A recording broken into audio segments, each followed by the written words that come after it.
I'm sure it's equally as frustrating. I'm sure you're equally as, well, lack of a better word, pissed off. And then at some point, we're going to go through another stage, and that's going to be anger.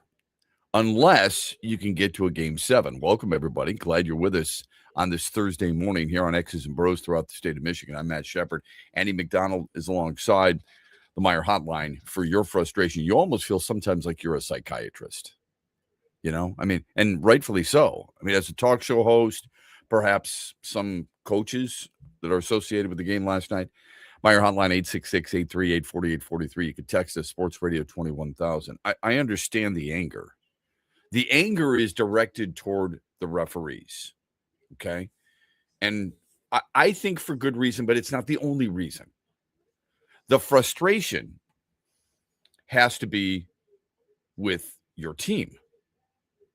The first thing we need to note before we dive into any of this, because otherwise you're viewed as an excuse maker.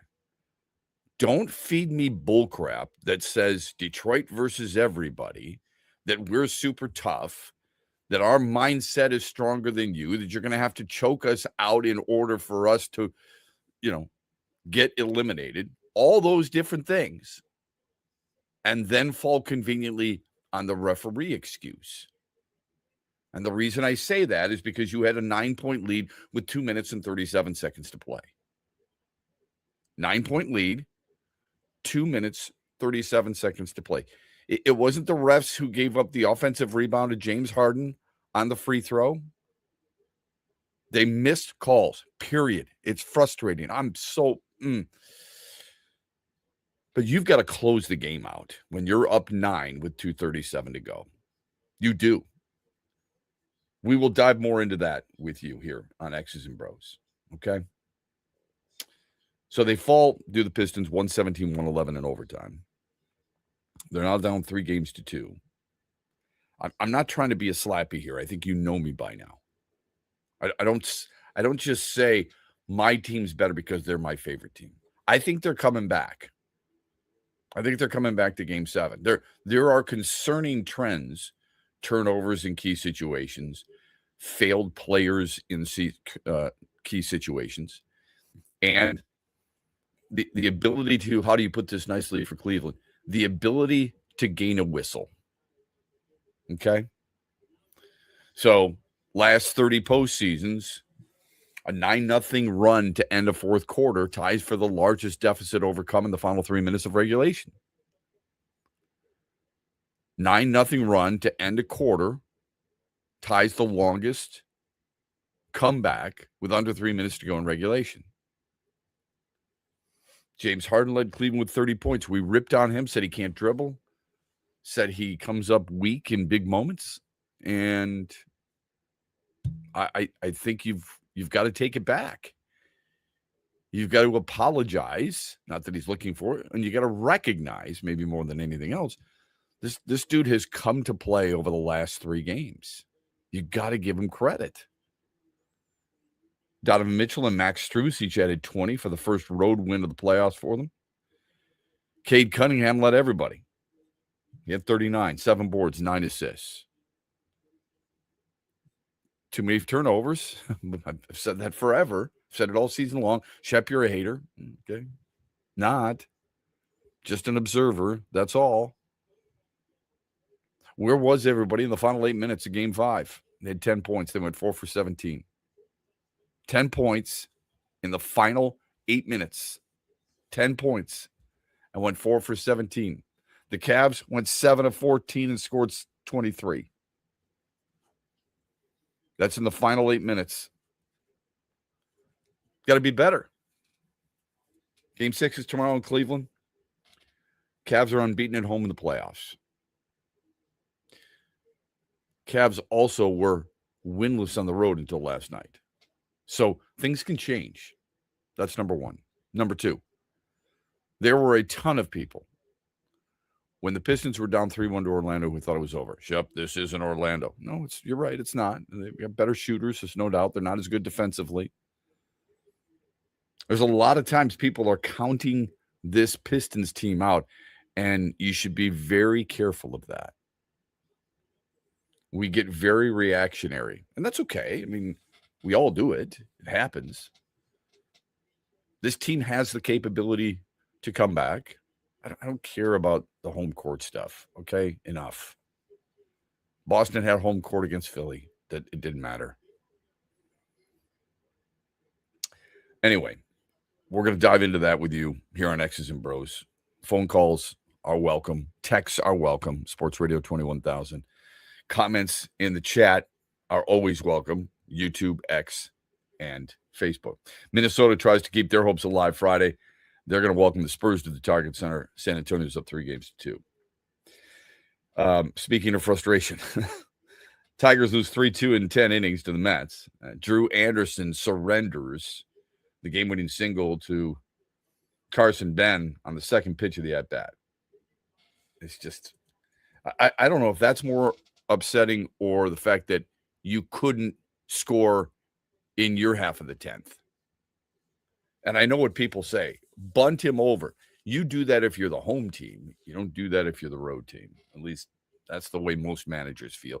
I thought Framber Valdez was really good. I mean, this is just flipping back and forth. I'm sure most of you are watching the Pistons, and I don't blame you. But Framber Valdez was solid. Lasted 6 2/3 innings, allowed 5 hits, 2 runs. But Detroit is now 4 games under 500. They've lost 7 of 10. And again, I'm hearing a lot of people, hey, all you got to do is weather the storm. Maybe that is the case because the other teams I don't see in this division going to pull away. Detroit has the worst record in the division now, tied with Kansas City. The two teams people thought were going to win the division, challenge for the division, are the two teams that have the worst record in the division, knowing full well that you've only played 43 games. I've got 7 games left before I'm going to decide. Andy has already decided. I mean, based on the 40-game threshold that Andy has set for the Tigers, he cannot believe too much in this team right now. And you could understand why, without question. It's a bad look offensively for this team. Valdez, by the way, threw more sliders last night, 17, than he did in his previous 8 starts of the season, 14. So a good night for him, and a kind of a strange night for MLB. 6 games, if you look at all the finals, 6 games, the winning run was scored in the 9th or 10th inning of all the games on the schedule. There were 5 late inning comebacks. There were 4 walk-offs, including that against the Mets. There were 8 blown saves in Major League Baseball. And there were 27 runs scored in the 9th or 10th inning. That, according to Bob Nightingale. Give him credit. Series wrap-up is this afternoon. Keter Montero battling Nolan McLean. I don't know if you watch any of the hockey game. We'll get into that. The NFL schedule releases today. We'll get into that. We've got our Mitch Lyons Wealth poll question. We'll get into that. We'll get into all the things that matter most to you here on X's and Bros on a Thursday morning. We're brought to you by Mitch Lyons Wealth. Huge here for Josh Garvey and his team at Dorn Mayhew. Now, Josh oversees the West Michigan operations. Dorn Mayhew's worldwide headquarters are in Troy, Michigan, on the east side of the state. They are one of the top accounting, CPA, and business firms in the world. They continue to grow. They can help your business with any accounting, CPA, or business need you have. And also Dorn Mayhew and Josh and the West Michigan operation, they present Talkin' Hoops with John Beilein. We do it every Tuesday on the Huge Show through the NBA Finals. So how far will the Pistons go in the playoffs? You can hear Coach Beilein, Josh Garvey, and myself every Tuesday on the Huge Show as we talk hoops, presented by one of the world's top accounting, CPA, and business firms, Dorn Mayhew. Josh Garvey oversees the West Michigan operation. Their worldwide headquarters for Dorn Mayhew are in Troy, Michigan. Celebrate the soul of folk and Americana. The Lumineers Automatic World Tour comes to Soaring Eagle Casino and Resort Sunday night, July 19th, with special guest Josiah and the Bonnevilles, part of the Soaring Eagle Outdoor Summer Concert Series. Tickets start at $67 and are on sale now at the box office or online at etix.com. Showtime 8 p.m. See the Lumineers live with Josiah and the Bonnevilles, July 19th at Soaring Eagle Casino, SoaringEagleCasino.com. Van Andel Institute Purple Community is a grassroots fundraising network powered by the dedicated volunteers who support VAI's mission to improve human health now and in the future. When you raise funds through the Van Andel Institute Purple Community, 100% of the proceeds go directly to the Institute's research into diseases like cancer and Parkinson's, as well as VAI's science education programs. Learn how you can get involved at purplecommunity.org.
You got another game in 2 days. It's not over with. We've been here before. It stings for sure. Like nobody likes losing, but we got another game to prepare for, and it's a must win. So I think myself included, we are ready to go out there and play again, go get the belt. That's Paul Reed, who has been very, very good when called upon. He just hasn't been called upon enough. Fourth quarter and overtime last night. Here's what Paul Reed did. 10 points, 8 boards, 2 blocks, an assist in 17 minutes. I'm not trying to tell you he is the second coming of Kareem Abdul-Jabbar. But for some reason, he comes in, space opens up. For some reason, he starts getting rebounds. Jalen Duren ain't doing that. That's the easy target. I get it. But it's also fair considering how poorly he has played. Welcome back. X's and Bros, Monday through Friday, 6 until 9. I want to dive into the Pistons story for sure. Maybe even a little bit of the Tigers after losing to the Mets again. All right. We'll do all that. Let me just give you, in case you missed it last night, Minnesota scored 3 in the first, only to watch Colorado score 4 straight, win the game in overtime 4-3. Nathan McKinnon's goal with 1:24 left forced the extra session. Did you see that goal? I haven't seen it yet, no. There's a lot of things going on late last night. there's room for a puck, and that's about it, on where he scored. From the left circle, short side, hardly any room whatsoever. This is the same guy who missed an open net in the gold medal game against Team USA, if you recall. Open net, you understand. I mean, it was there. Half the net. If he scored, yeah. I mean, yeah, it was the same thing with complaining about the way the overtime was and stuff. It was like, well, if you made that goal, you guys would have won the game. But anyway. Yes. Yeah. But he was the hero for Colorado last night. They're into the Western Conference Finals. Brett Kulak that wins it for the Avs with 3:52 in overtime. So Colorado is going to take on either Vegas or Anaheim. Islanders 18-year-old defenseman Matthew Schaefer earned the Calder Trophy. That's given annually to the Rookie of the Year. He's the first unanimous choice since Teemu Selanne in 1993. Had 23 goals, 59 points. Most by an 18-year-old defenseman in league history. That's getting pretty specific. NFL schedule is going to be released later on today, even though it's going to be filtering out a little bit as we move. Lions know they're going to play Buffalo in week 2, first ever game in their new stadium. They're going to play the Patriots in Munich in mid-November. And it's believed that the Lions will play the Bears on Thanksgiving Day. Suddenly, I don't know if you've seen this, Andy, but suddenly Thanksgiving Day is getting pretty popular. Yeah, I don't know how people feel about it. Yeah, I don't know how people feel about it. It used to be, quote unquote, our day, and now it's a lot of people's day. Thanksgiving Day is going to have the Chiefs and the Bills. They're going to have, it's going to be, first of all, it's going to be the Bears and Lions. Then it's going to be the Eagles and Cowboys at 4:30. And then it's going to be the Bills and Chiefs at 8:30. Prior to that, on Thanksgiving Eve, Wednesday night, the Packers and the Rams. I know. Aren't you shaking your head? I am too. It's great to have a good thing, and then to go on and do this stuff is just amazing to me. But whatever. This is the NFL. Most people would say that league, everything it touches turns to gold. People are going to watch that game on Netflix, Green Bay and the Rams. I get that. There's something to be said about anticipation too. The buildup. Anyway, so you got Packers and Rams on Thanksgiving Eve. You got Bears and Lions, game 1. Eagles, Cowboys, game 2. Chiefs and Bills, game 3. And then the next day, Black Friday, they'll do this again. Broncos and Steelers. That's how it's going to work. It's a pretty popular weekend suddenly. Here's the Mitch Lyons Wealth poll question. Hope it's popular with you. Will the Pistons force a game 7? Yes or no? Vote as often as you want. We will give you the results in the 8 o'clock hour tomorrow. We welcome your texts, and we've got some already. We will get to that. The topics today will not be dissimilar than the topics after Game 4 and after Game 3. Those topics will be in no particular order. Pistons are getting jobbed by the refs. I don't disagree with that. Jalen Duren is not who we thought he was. I don't disagree with that. And JB Bickerstaff needs a better rotation. Hard to argue with that. Those are the three themes that we saw in the series against Orlando, and they came from 3-1 down.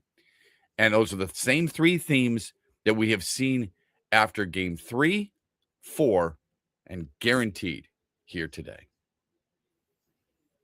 Now, Pistons had a 9-point lead with 2:37 to go. You've got to close it out. According to ESPN Analytics, the Pistons had a 96.8% chance to win with 3 minutes left to go in the fourth quarter, and they didn't. From that point on, all the way through overtime, the Cavs outscored Detroit 23-10.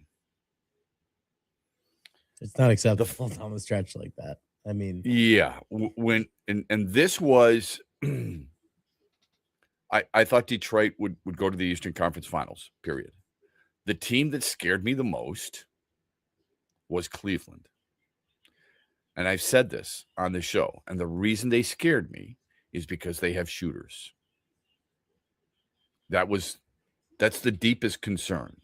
When all is said and done with this, and people say, what is the difference? Yes. Free throw shooting, and I'll get to that here in a minute. Absolutely. But also the inability to make shots. So Cleveland, even though he wasn't super impressive last night, Sam Merrill hit shots. Max Strus hit shots.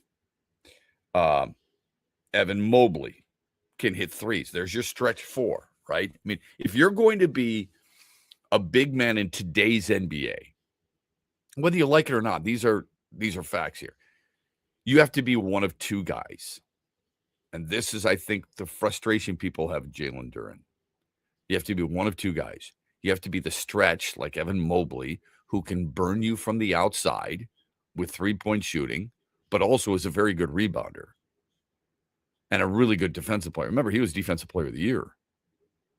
Or you have to be a big guy who just muscles you inside and beats the living snot out of you. And Jalen Duren is neither. Now, again, I'm not going to try and just convince you it's all on him, but it's a big part of it, okay? Cleveland concerned me because of their ability to shoot the basketball. What does Detroit lack?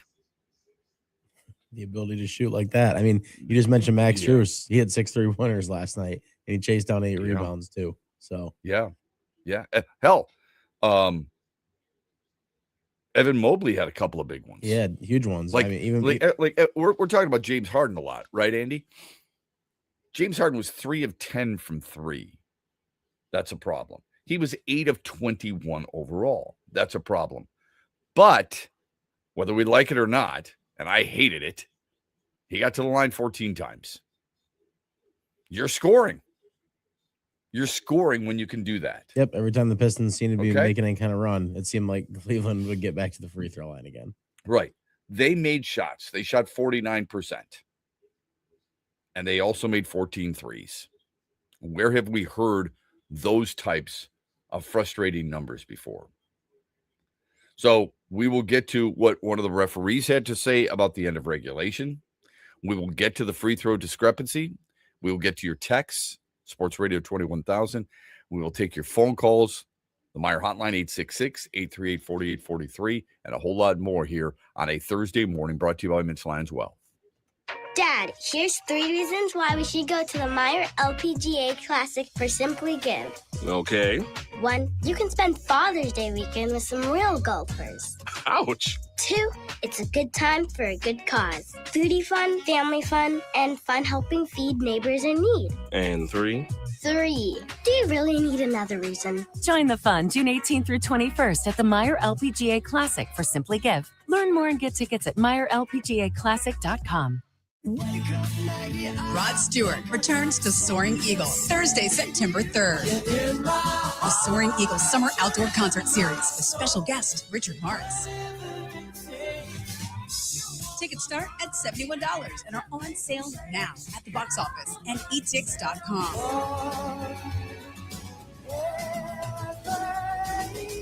One last time, Rod Stewart with Richard Marx, September 3rd. SoaringEagleCasino.com.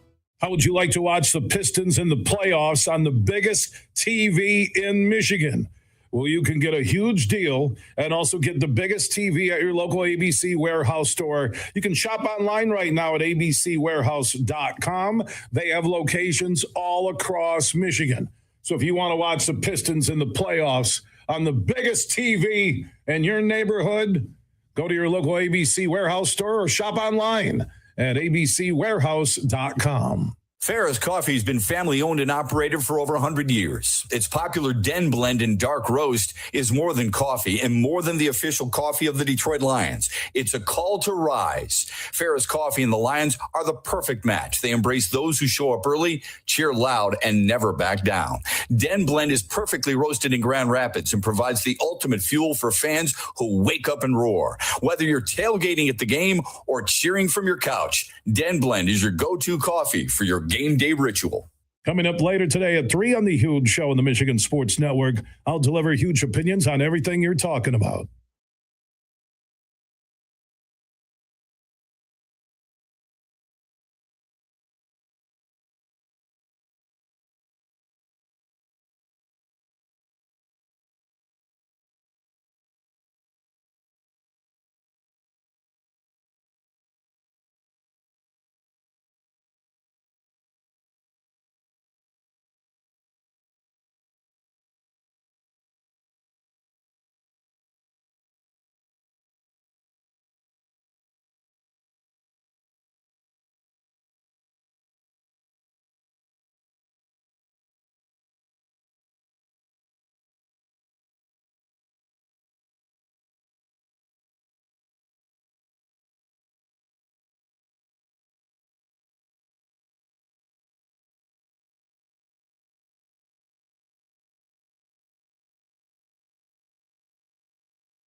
mean, tonight was tough. Tough for us, obviously, we wanted to protect our home court. We failed to do that. You know, being up 3-2 is an advantage for them. First 4 wins, but you know that. We got our back against the wall before.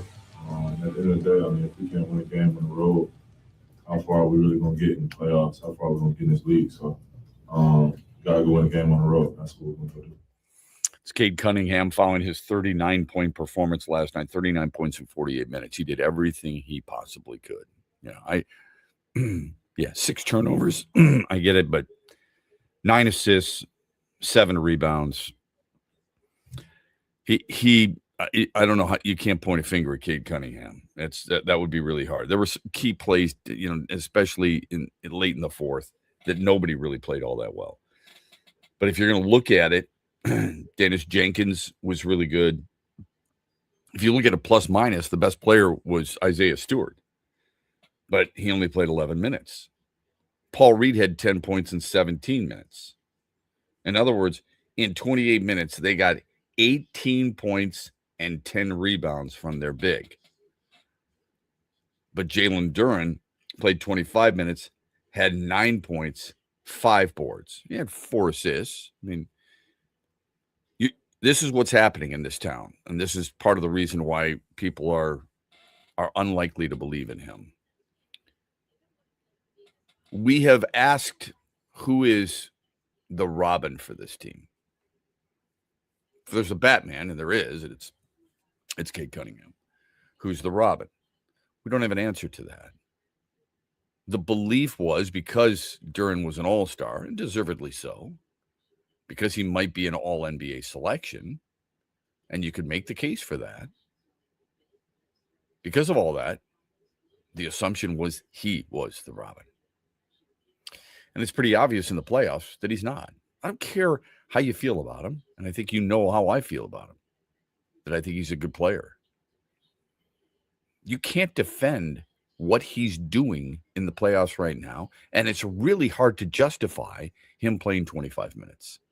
It just is. I'm not going to argue with anybody when it comes to that.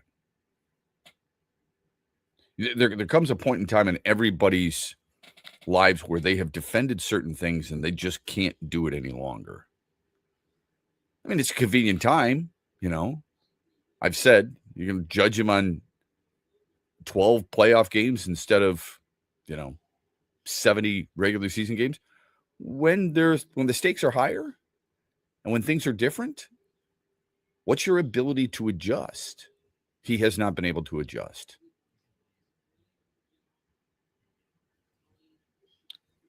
Paul Reed has been able to adjust. I'm not saying start him.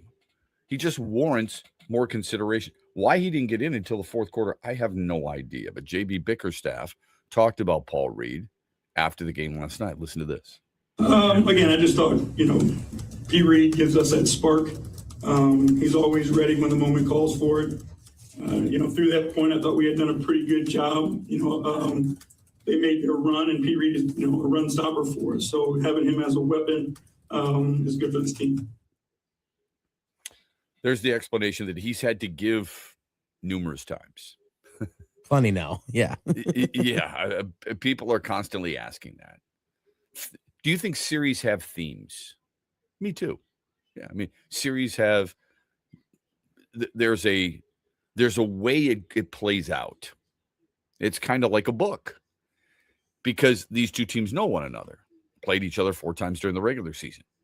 These two teams are very familiar with each team does well and which are the weaknesses. So, of course, it's going to be reading a little bit like a chapter in a book. And the chapter that, I don't know what the title of this chapter would be, but Duren is down would be a good one. And that's exactly what has taken place. The need for bigs, the need for a Robin, the need to be better, all those different things would fall on him without question. Doesn't mean he's the only one. Doesn't mean that he's the only reason they lost last night. Just so people know, he wasn't on the floor in the final 3 minutes. You're up 9 with 2:37 to go. You failed to get the job done. Tony Brothers was one of the referees. I know. You're not supposed to know who the referees are. Okay? And everybody knows who it was last night. And they've known him throughout the playoffs.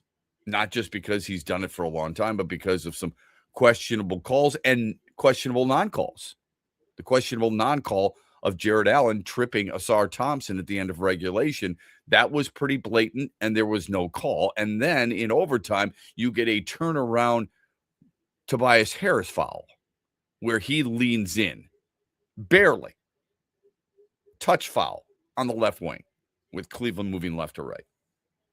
Here's what Tony Brothers had to say on the final play of regulation. He said, during live play, both players were going for the ball, and there was incidental contact with the legs with no player having possession of the ball. Okay. Let's say we agree on that because I think that's true. One guy trying to go for the ball being incidentally contacted by another player's legs that prevents the former player to get the ball is a foul, is it not? Should it really matter? A foul is a foul. At least that's what I've always been Yeah, told. no, it was a foul. I don't know how you don't. I mean, like in the moment, whatever, all that stuff that people want to use. I mean, they're not going to call it because of the moment. It's a foul. I mean, he got tripped. And Without question. I thought it was clearly. They said both players going for the ball. I got to watch it back again after Jared hearing Allen him wasn't say going that. for the ball. No, yeah, I'm pretty sure he was turned like the other way. He was turning toward the baseline. Yeah, that's not. I don't think that's true at all. Yeah, I don't think it's true at all. The other thing that bothers me, and this is not just Pistons and Cavs. I would say this if we're two other teams that I didn't really care about. I've said this about the league in general. The league has an issue right now. And you have to nip it in the bud, and you've got to collect your referees, and you got to say, we are, it's a quiet riot. We're not going to take it, okay? Or Twisted Sister, I'm sorry. We're not going to take it. The flopping is beyond reproach. James Harden has been a fabulous player for Cleveland over the last 3 games. You could argue that he is the reason that this game has gone to 6 games for Cleveland. I mean, I know Donovan Mitchell had the unbelievable half, 39 points in game 4, which tied an NBA playoff record with Eric Sleepy Floyd. But James Harden's consistency, as bad as he was in the first 2 games, he has been just the opposite in the last 3.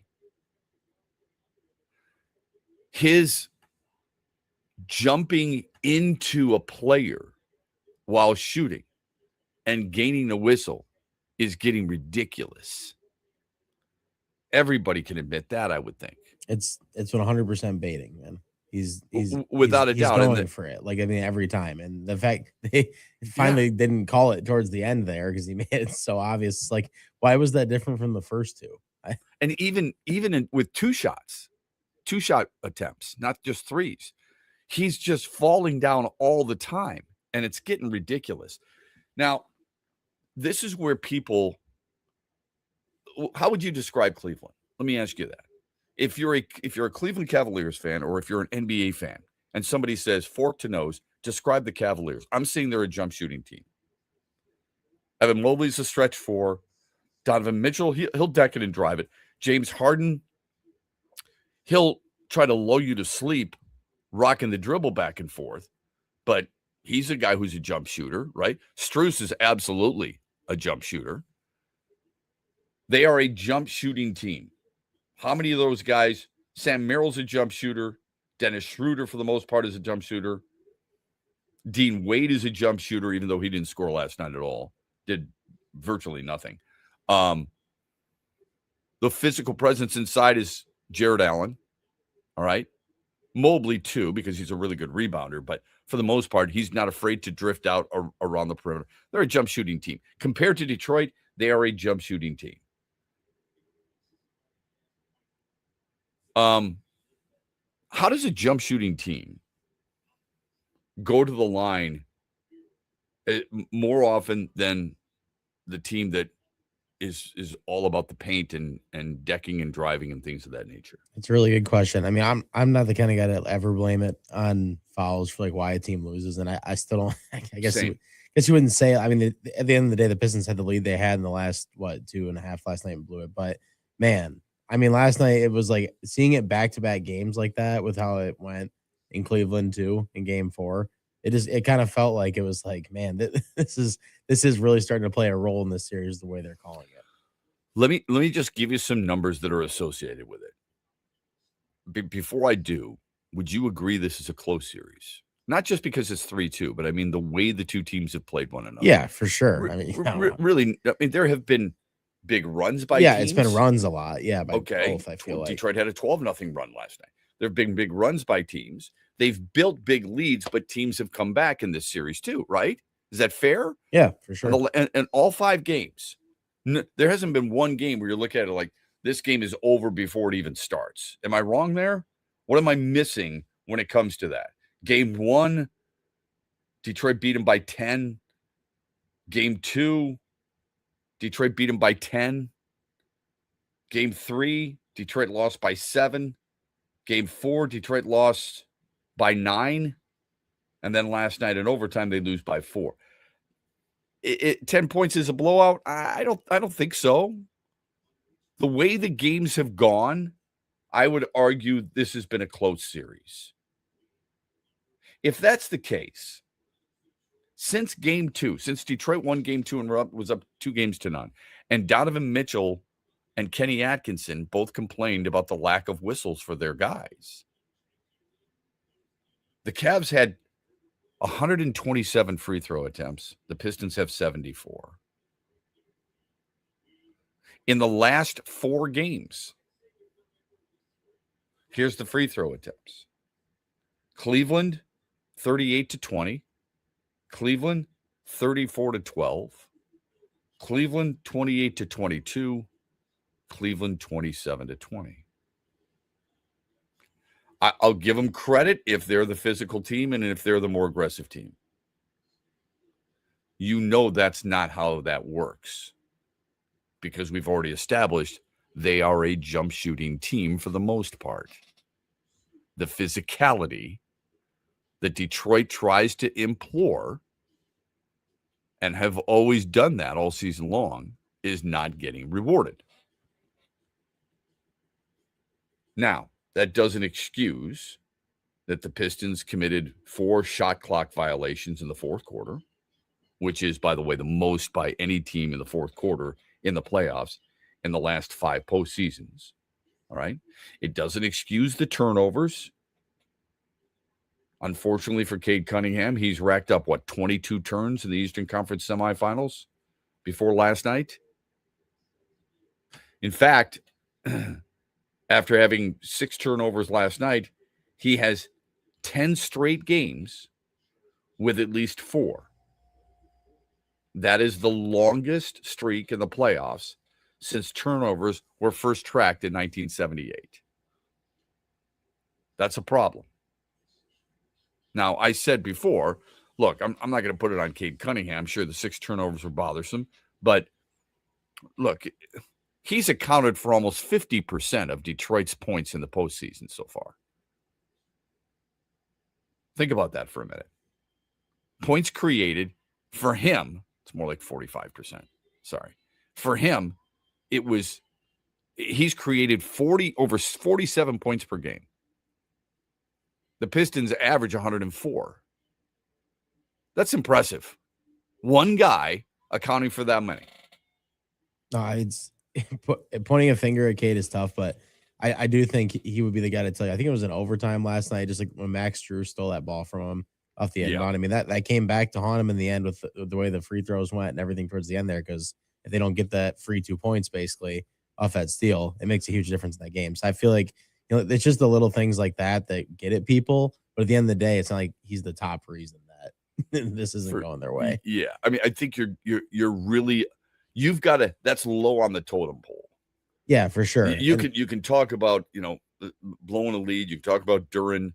You can talk about the lack of rotation. You can talk about the whistles. There's a lot of things you're going to talk about before you get to Cade Cunningham's turnovers. Yeah, but it's just but it is factual. I just wanted you to know something like that. Meanwhile, after game 2, I'm ripping on James Harden, and I thought it was appropriate. What he has done, shove it back in the faces of people like me, has been really impressive. Last night, you saw his line, right? You saw what he did overall. James Harden last night for Cleveland, you could argue, was their best player. James Harden had 30 points. He had 8 rebounds. He had 6 assists. He, too, had 6 turnovers, by the way.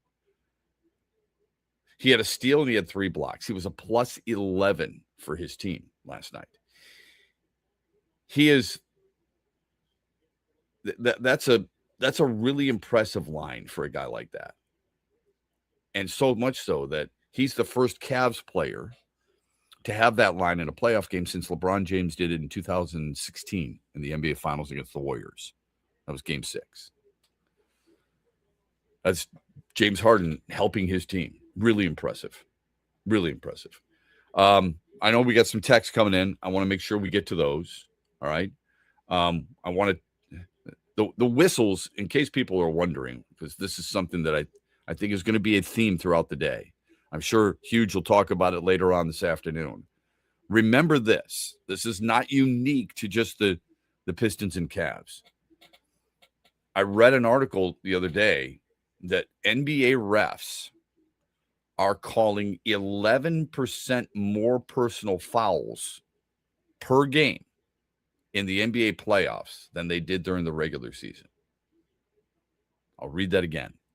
NBA refs are calling 11% more personal fouls during the postseason than they did during the regular season. Why that is, I don't know. I don't know if anybody can really say that.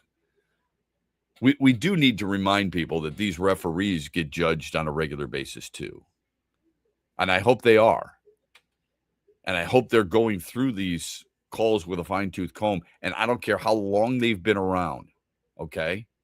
I don't care how long your tenure is.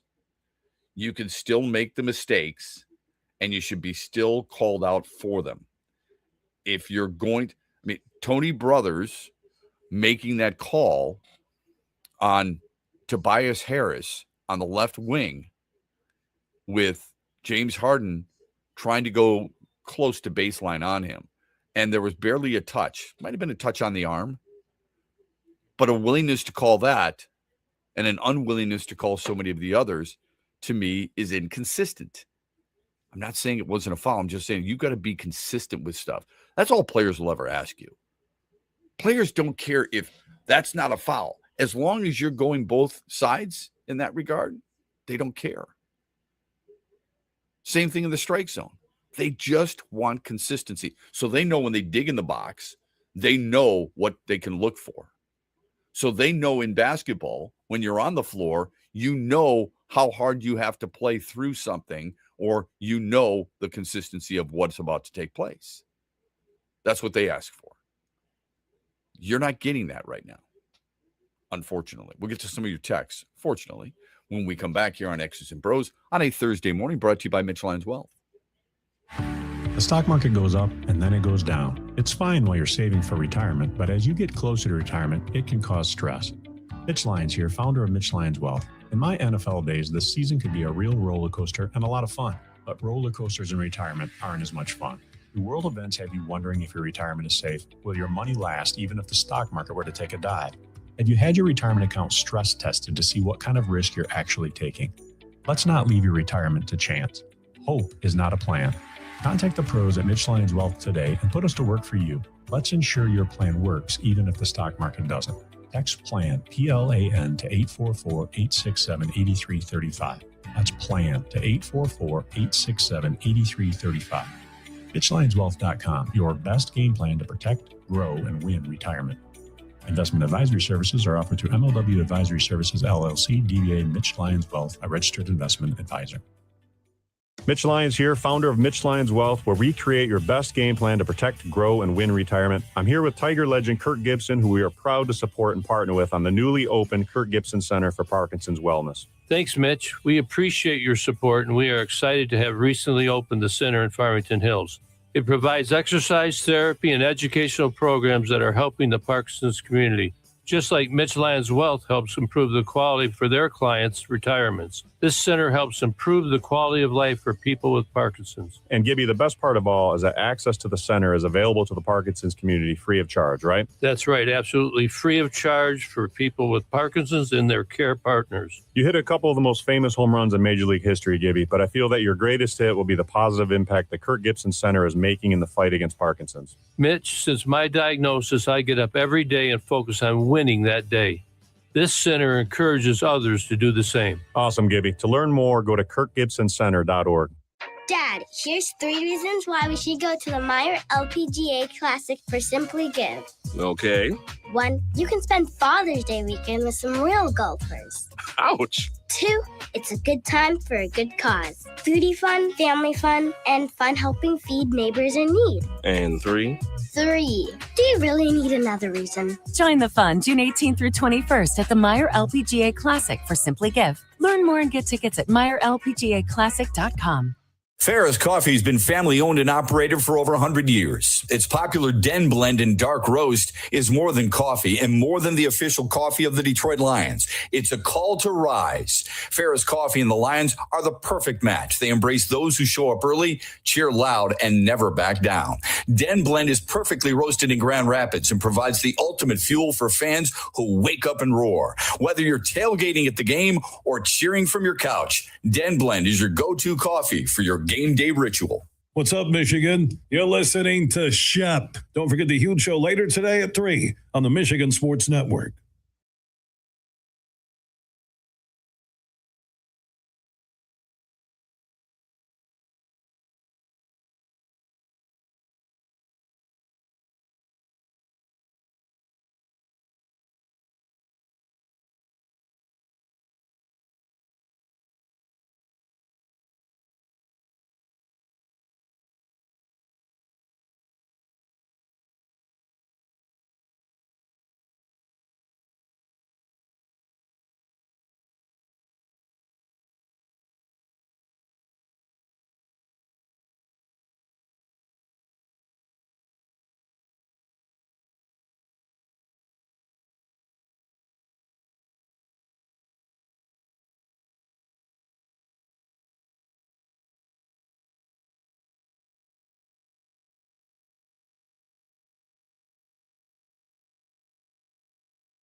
I didn't feel like we slowed our tempo down.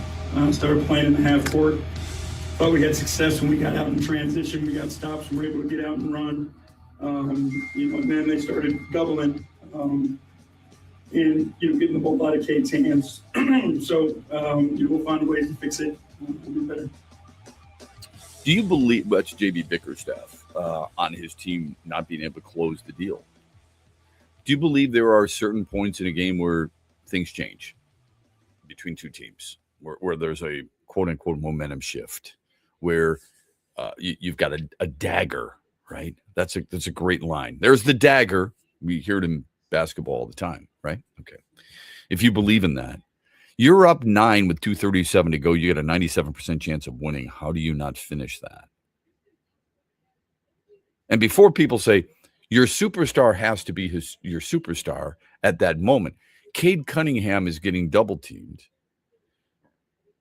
He rotates it around to Tobias Harris, who misses a three from the right wing. Paul Reed gets the ball inside and throws it away. It was also a shot clock violation, but Reed turned it over there. Another possession. Cunningham comes down, feeds Danis Jenkins. Didn't like the shot, but he took a three, didn't make it. That's a stretch. That's a 3-possession stretch where you had 2 open looks and a turnover. Unfortunately, you couldn't get Cade Cunningham to get the shot because Cleveland knows they want the ball in Cade Cunningham's hands as well. Therein lies the deep-rooted issue this team has had since the trade deadline. This is why people have said you've got to get another shooter. It's not as much that we've got to get guys who can make the basket all the time. A lot of it, in addition to that, has to do with freeing up a guy who's a really good shooter as well in Cade Cunningham. Yeah, because you haven't been able to do that. He was covered in a lot of those situations. Like he wasn't, yes. I mean, like he was double teamed, whatever, and he's got to give that ball up. I mean, Cleveland didn't have just one guy make buckets down the stretch last night. They had they had a bunch of guys, guys 4 make guys buckets down the stretch last night, and that's right. that's the difference right there to me, Shep. That's like 100%. I look at that and I'm just like that is the difference to me. They have enough. They have a bunch of guys making big shots, and the Pistons they're missing them. I mean, That's right. As good as Tobias has been, that three was wide open. I mean, that's you don't hate the look. Like Paul Reed was getting to the hoop, I guess, but you don't want him and Danis Jenkins making the plays for you down the stretch. I mean, I think you got to be real about that. Absolutely. Evan Mobley elevated his game. Donovan Mitchell was pretty good, even though he struggled early on, right? James Harden was very consistent. Max Strus was very good. Though they had options, is what we're saying. Exactly. While the Pistons' options are limited. Look, Dennis Jenkins was really good early on. He was. And he was good for the most part. Tobias Harris has been good in the postseason. Cade Cunningham has been brilliant. Paul Reed off the bench. I don't want my game on the line having Paul Reed with the ball in his hands. I want it in the hands of somebody like Cade Cunningham. He made the right plays, but you've got to get guys who knock down shots. And they couldn't do that down the stretch. Let me get to some texts here on X's and Bros, and you can text us Sports Radio 21,000. This is from our good friend Freddie. Shep, this town has become the Tom Izzo line he uses. Soft. Maybe it's because certain play-by-play guys, all they do is go online and whine about the refs every day. But they don't say squat about Duran. This town accepted and rooted for Ndamukong Suh. True that. Rasheed Wallace, absolutely. Miguel Cabrera, going to the bar with White Sox players. You name a player. But Harden is scum, ? Yeah, strong word. I think people don't like flopping. That's what they don't like. And I don't like it either. I don't care if it's my team or an opposing team. I don't like guys embellishing. And I thought there was a rule. Correct me if I'm wrong here, Andy. Didn't the NBA talk about this, trying to make it more of a point to call before the season began, or during the regular season?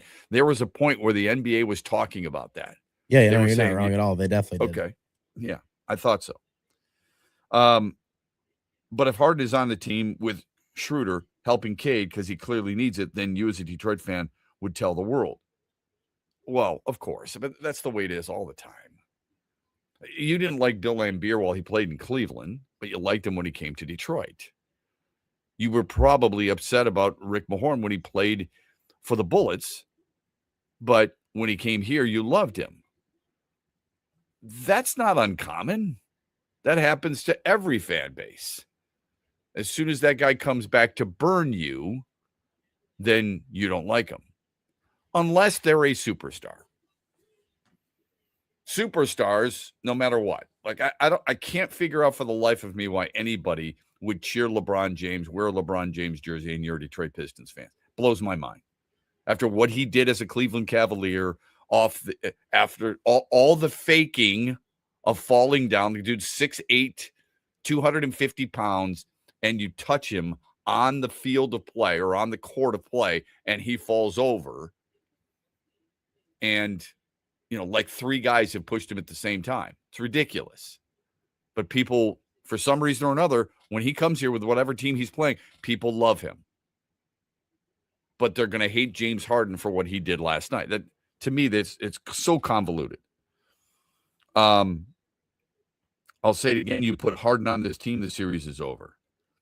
I'll say this. I didn't want him. You would not have liked him in the first round. You would not have liked him in the first 2 games. We're getting very, very selective here when it comes to this stuff. Shep, this is a town that keeps dogging Ben Johnson, but roots for a Chicago-Detroit Thanksgiving Day game. Guy took something from you as a fan. Maybe you're angry. Your anger should be more toward the team that isn't doing more to win a championship, and the owner demanded more, like when she was, said, the Super Bowl 2 years ago. So it's easy to sit on a mountaintop and shout, but when things are tough, some hibernate and hide. Look, the whole Ben Johnson 2 years ago leaving for Chicago and people being pissed off that he went to a division rival. He doesn't owe the Lions a damn thing. I said that a long time ago, and I'll stay with it. He doesn't owe them a damn thing. He gave them everything they could have wanted as an offensive coordinator. It's not like I'm a big Ben Johnson fan, all right? But he gave them everything they wanted from him. He gave them everything he could, outside the stupid call to have Jamison Williams throw the football in the playoffs against Washington. What? He's going to turn down jobs only because, it's within the division? And by the way, he's 0-2 against Detroit. Who cares?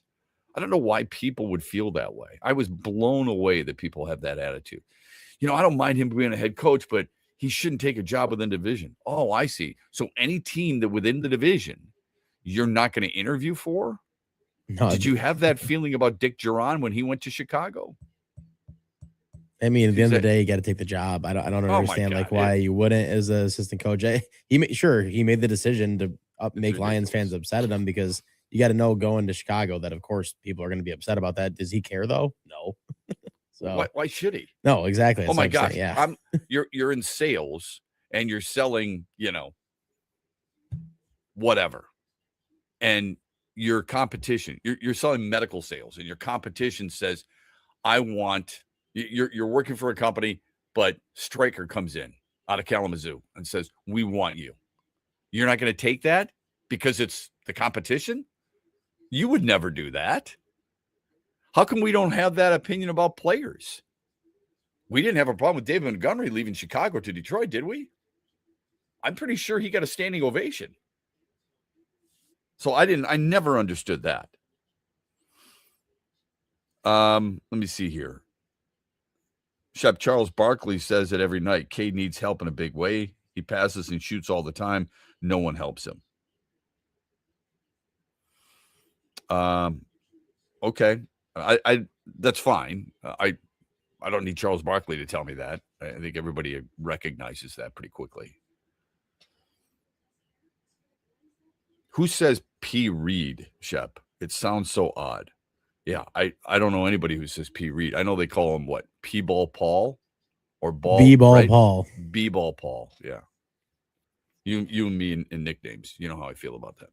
Phone number on the Meyer hotline is 866-838-4843. Text us, Sports Radio 21,000. Something happened yesterday in the NFL that the Lions have to take note of. We'll get to that when we come back on X's and Bros, brought to you by Meyer. Huge here for the Michigan High School Athletic Association. You can stay up to date on the latest from Lansing 24/7 at MHSAA.com, at MHSAA on Twitter, and MHSAA on Facebook. The latest news, press releases, and stories connected to every high school in the state of Michigan, available for you 24/7 from the Michigan High School Athletic Association. Log on to MHSAA.com, at MHSAA on Twitter, and MHSAA on Facebook. And if you're looking for archive, boys and girls, high school sports, MHSAA.TV. That's MHSAA.TV. 24/7, everything you need to know about high school sports in Michigan. Log on to MHSAA.com. Dad, here's 3 reasons why we should go to the Meyer LPGA Classic for Simply Give. Okay. 1, you can spend Father's Day weekend with some real golfers. Ouch. 2, it's a good time for a good cause. Foodie fun, family fun, and fun helping feed neighbors in need. And 3. 3, do you really need another reason? Join the fun June 18th through 21st at the Meyer LPGA Classic for Simply Give. Learn more and get tickets at MeyerLPGAClassic.com. Where are you watching the Tigers this year? Superfly Hayes here for Detroit Sportsnet. Sign up like the Ute Show did with the Detroit Sportsnet Tigers Wings package. Subscription info at tigers.com and MLB.com.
I think last night, well, I'm sure Andy does this too. While you're watching a game, social media is part of everything we do, unfortunately. I'm tweeting about certain things that are taking place. And as much as I'm trying to be as down the middle of everything and trying to not to be too fandom and just informative in case people aren't watching the entire game, in case they're flipping back and forth between whatever, I put what a sequence. Thompson with a block, Jenkins with a save as the ball goes out of bounds, and Cavs foul. Pistons on a 12-0 run. They're up 8. Somebody in Ohio then said, how about an update a little bit later on? And, I wasn't doing that to dig on Cleveland. I'm doing that to give people an update and notice something I saw. Throughout the night, people were really frustrated with certain players, but especially Cade Cunningham, because I said Cunningham is doing everything he can. Absolute baller. One guy, boxing out on that free throw would have been helpful. Don't disagree with that. Another person, he scored with 6.5 left in the fourth, no points until 30 seconds left in overtime. He has multiple turnovers during that time and was guarding Strus when he hit multiple threes. Not sure which game you're watching. He was horrible when it mattered. Horrible when it mattered. Wow. Okay. We got a texter too here talking about the same thing, I'd imagine, because a lot of his past texts have involved Cade. But in all caps, he said, "Stop defending the turnover king." I'm not. I'm not defending him by any stretch. I'm the one who has said, even during the regular season, when people were ripping on me about his turnovers, it's frustrating as all get out. I do mention that. Just so people know, James Harden had 6 turnovers too. I'm not expecting my players to be perfect. I did talk about the turnovers. Does that outweigh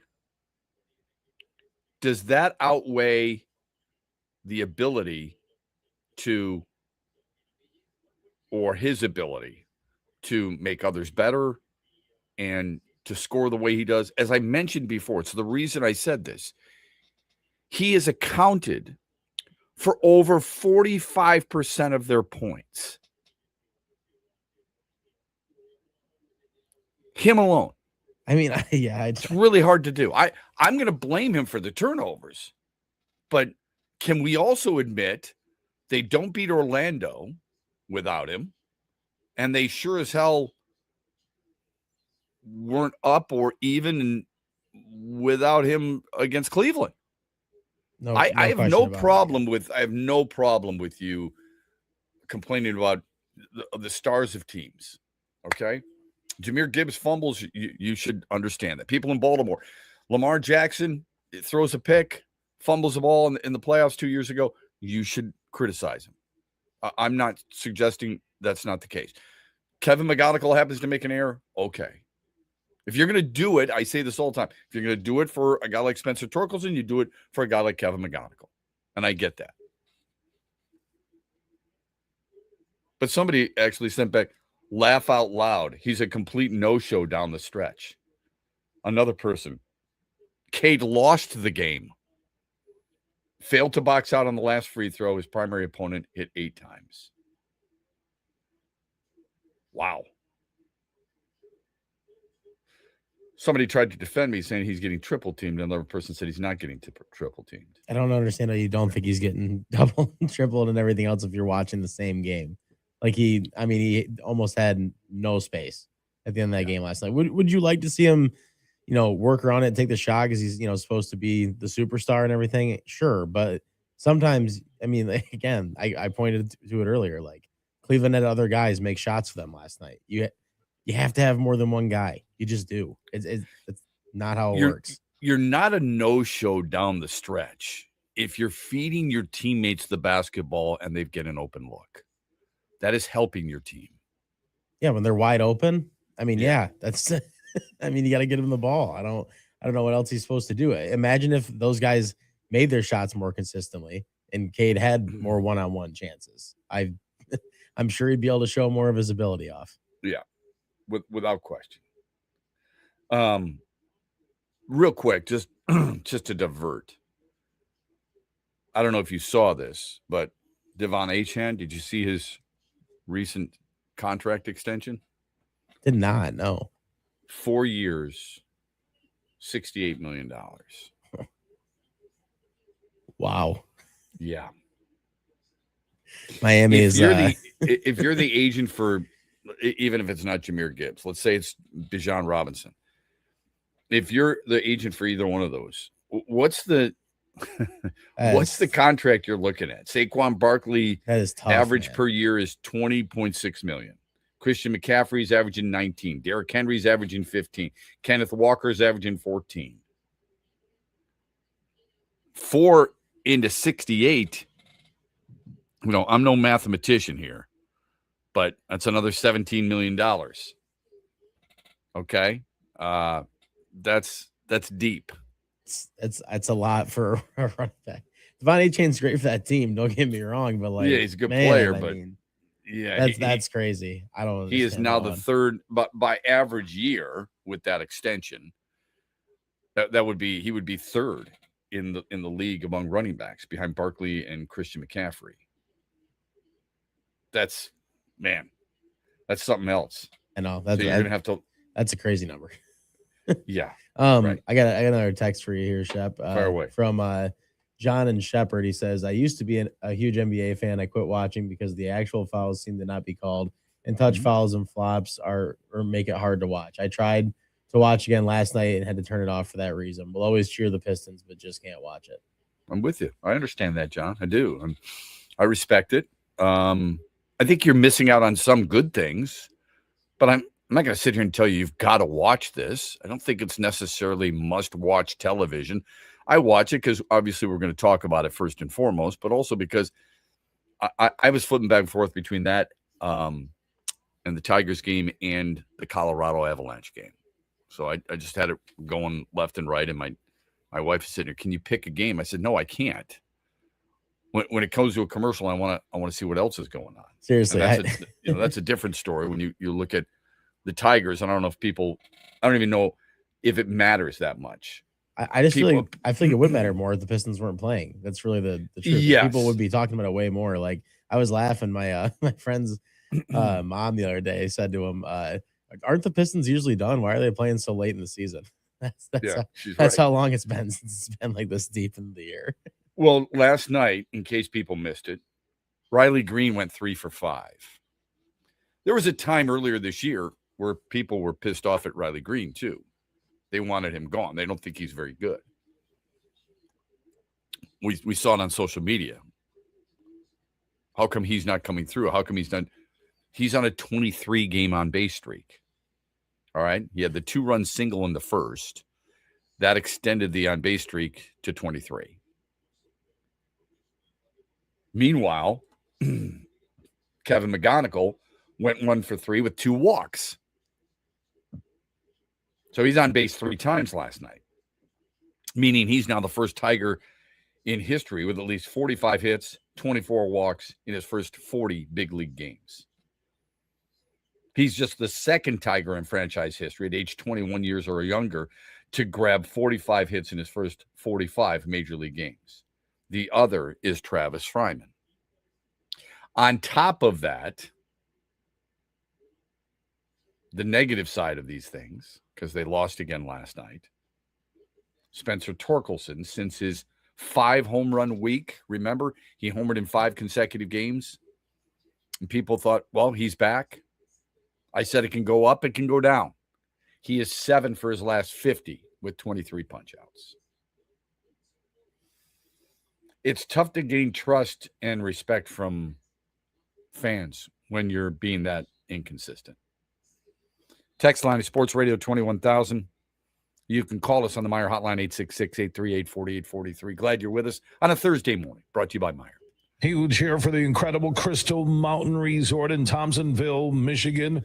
If you've never experienced the mountain, it's unbelievable. They offer up 36 holes of championship golf, Betsy Valley, Mountain Ridge, accommodations, a ton of choices. Go to crystalmountain.com, see everything for yourself. One of the top spas in America. They can handle businesses, small groups, big groups, your buddies, the ladies, and more. Book your getaway now at crystalmountain.com. That's crystalmountain.com. Farrah's Coffee has been family owned and operated for over 100 years. Its popular Den Blend and Dark Roast is more than coffee and more than the official coffee of the Detroit Lions. It's a call to rise. Farrah's Coffee and the Lions are the perfect match. They embrace those who show up early, cheer loud, and never back down.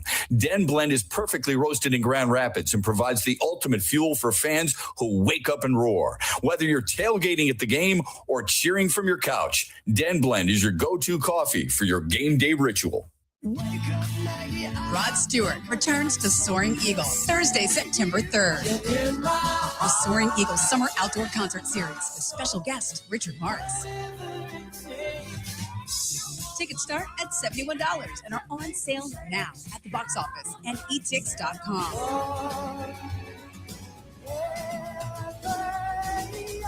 One last time, Rod Stewart with Richard Marks, September 3rd. SoaringEagleCasino.com.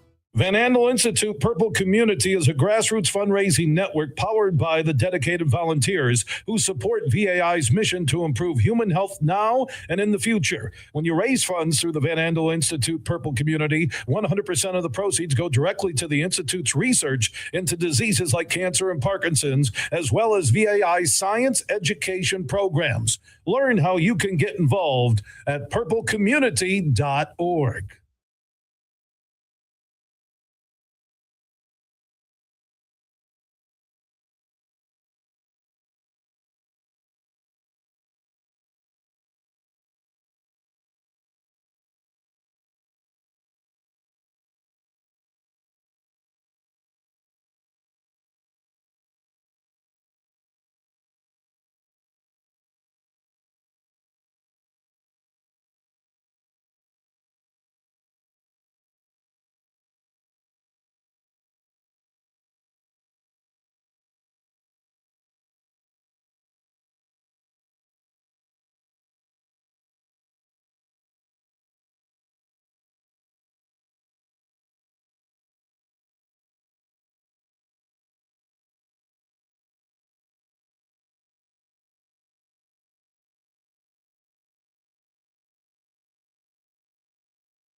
I mean, we all saw the play. I think it's pretty clear it was a foul. He has the ball in his possession. He's running forward. He gets tripped up. It's a foul. It's been a foul the whole rest of the game. It's been a foul that time. But close game, I mean, nobody wants to make that call, I guess. Everybody just wants to, allow the game to sort itself out. So nobody wants to interfere with it whenever it should have been foul. Cade Cunningham following the Game 5 loss last night, and disappointed, obviously, like everybody would be, about the non-call at the end of regulation, and rightfully so. But you've got to play through that. Everybody has. That's what's going to be the theme over the next 48 hours about the refereeing. It's part of the story. You can't ignore it. It doesn't mean it's the be-all, end-all. It doesn't mean it's the sole reason, but it is part of the storyline. If you didn't follow the game at all, you didn't watch any of the game, and somebody asked you, you were the one person who did. If all these other people didn't follow the game at all, but you were writing a write-up of this game, would you not include the questionable non-calls and or calls? Absolutely. Would it be the headline? Probably not. Would it be in the first chapter? Midway through. It's part of it. There are multiple storylines to every game and every series. You can't tell me you ignore that. I can say you've got to be better down the stretch. I can say you should, if you hold a 9-point lead with 2 minutes and 37 seconds left, you should win that game without question. But that's hard to do and almost unexpected to do if you are having every single possession either a turnover or a blown call, or every possession by your opposition being granted a call. And I'm not saying that's the case, but you understand that I hope my example here. You can't always blame the referees, but it is part of the reason Detroit is now in a 3-2 series hole. Don't tell me they haven't been aggressive. They have been aggressive. Don't tell me they haven't drawn some fouls. They haven't, they weren't called. And don't tell me that the opposition, in this case Cleveland, has been given a rather gratuitous whistle more oftentimes than not, because they have. That doesn't mean Cleveland doesn't deserve to be up 3-2. It is part of the reason they're up 3-2. Just like Detroit not hitting shots, Cleveland hitting shots.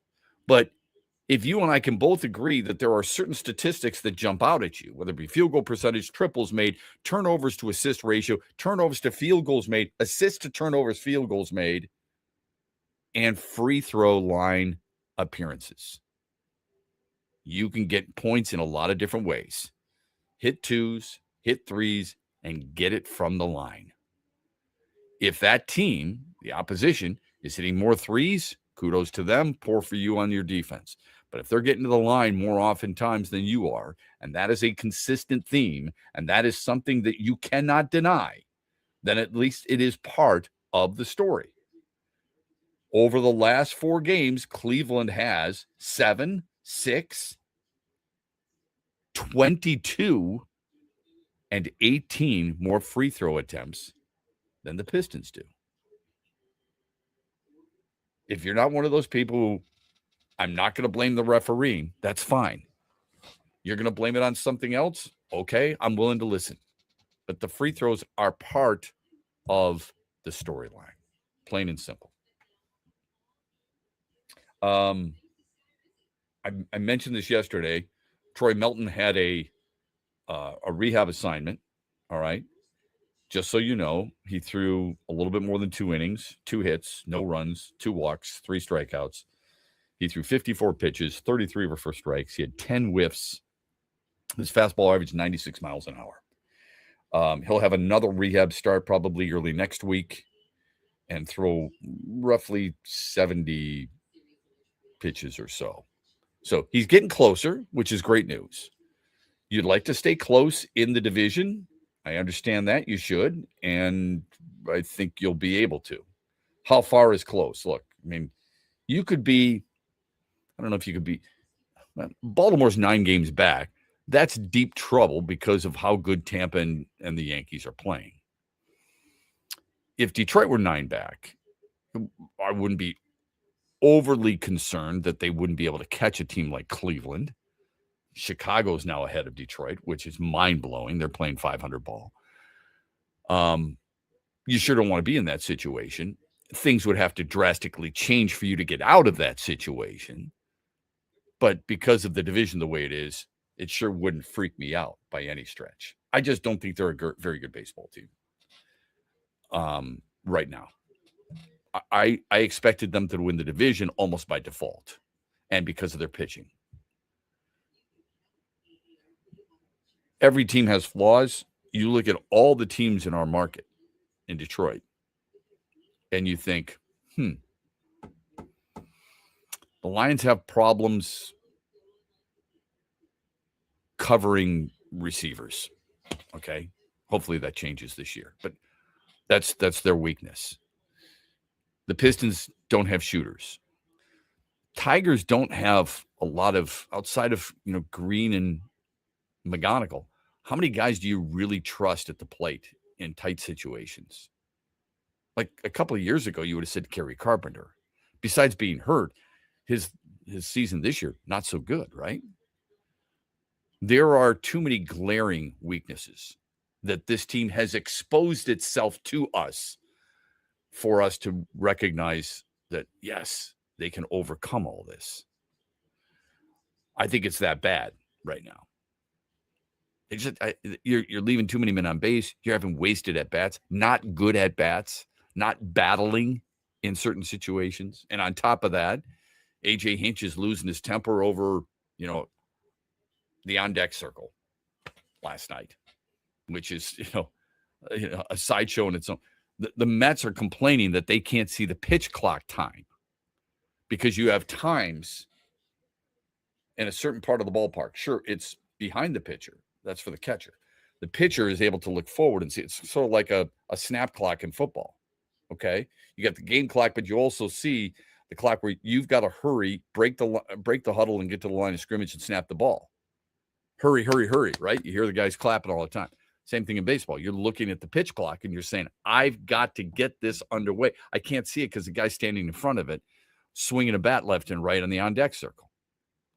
So there was a big complaint about that. Yeah, AJ was not happy about that one. I mean, they panned the camera over to him and he basically, I might add a couple words there you can't say on the radio, but he said like, just move it over here in front of me was basically the sentiment. He's like, I don't care.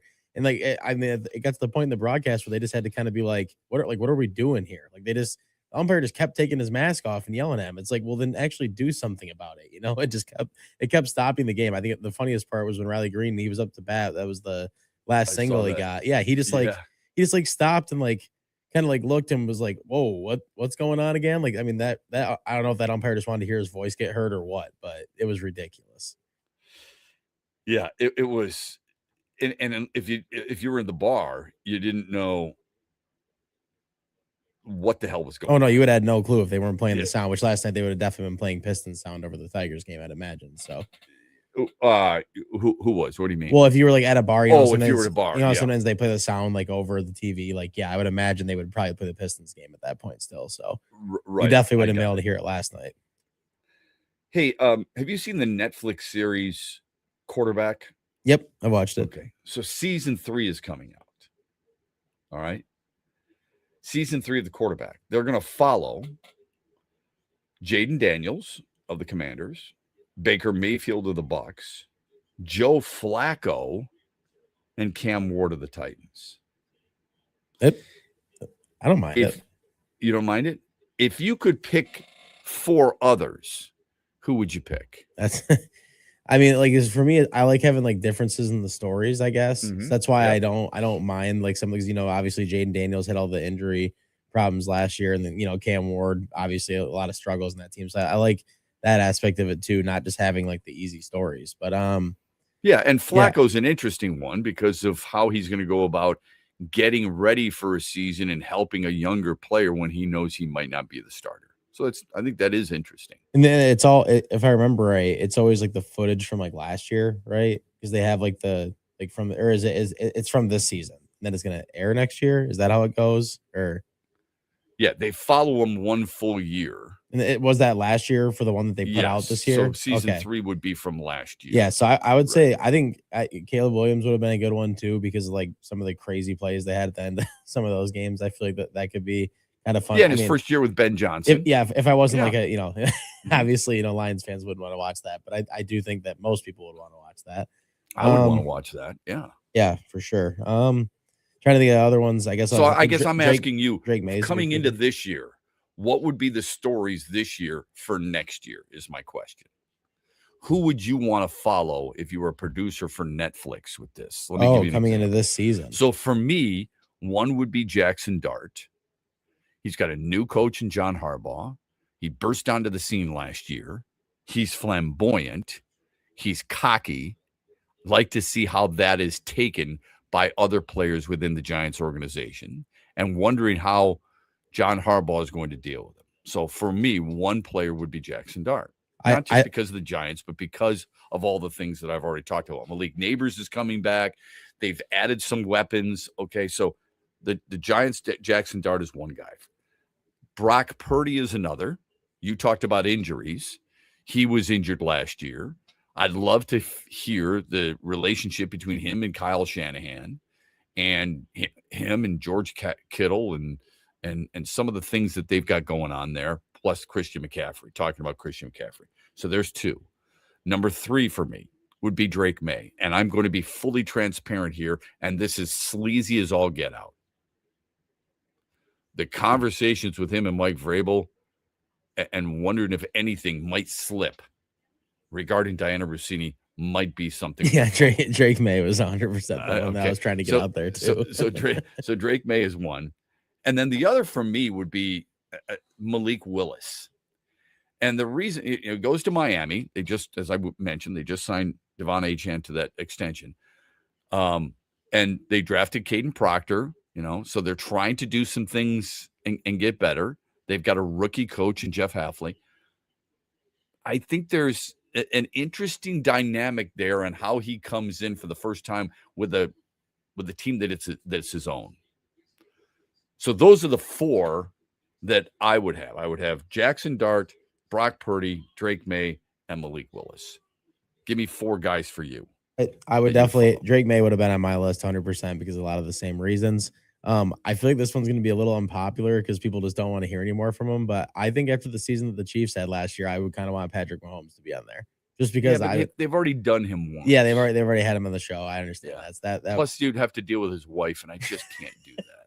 I said, I totally understand the reasons why people wouldn't want to. I just could see. I'm also not a huge fan, personally. So I'm not like thinking the Chiefs season is going to go that great again this year. So for me, I wouldn't mind watching it for a lot of those reasons. Okay. So you got May, you've got Mahomes. All right. I think that after I don't know. I feel like everybody talks about him so much, and I still think he's a little overrated in my mind. But I wouldn't mind if Jordan Love was on there, just because last year he had a lot of ups and downs with that kind of stuff. And I don't know, maybe he could get back on the right track and stuff like that. Mm-hmm. And then, gosh, trying to think of one more. Can I give you one more? Let me just give you one more, Justin, because he didn't make my final cut, but I was thinking about Justin Herbert.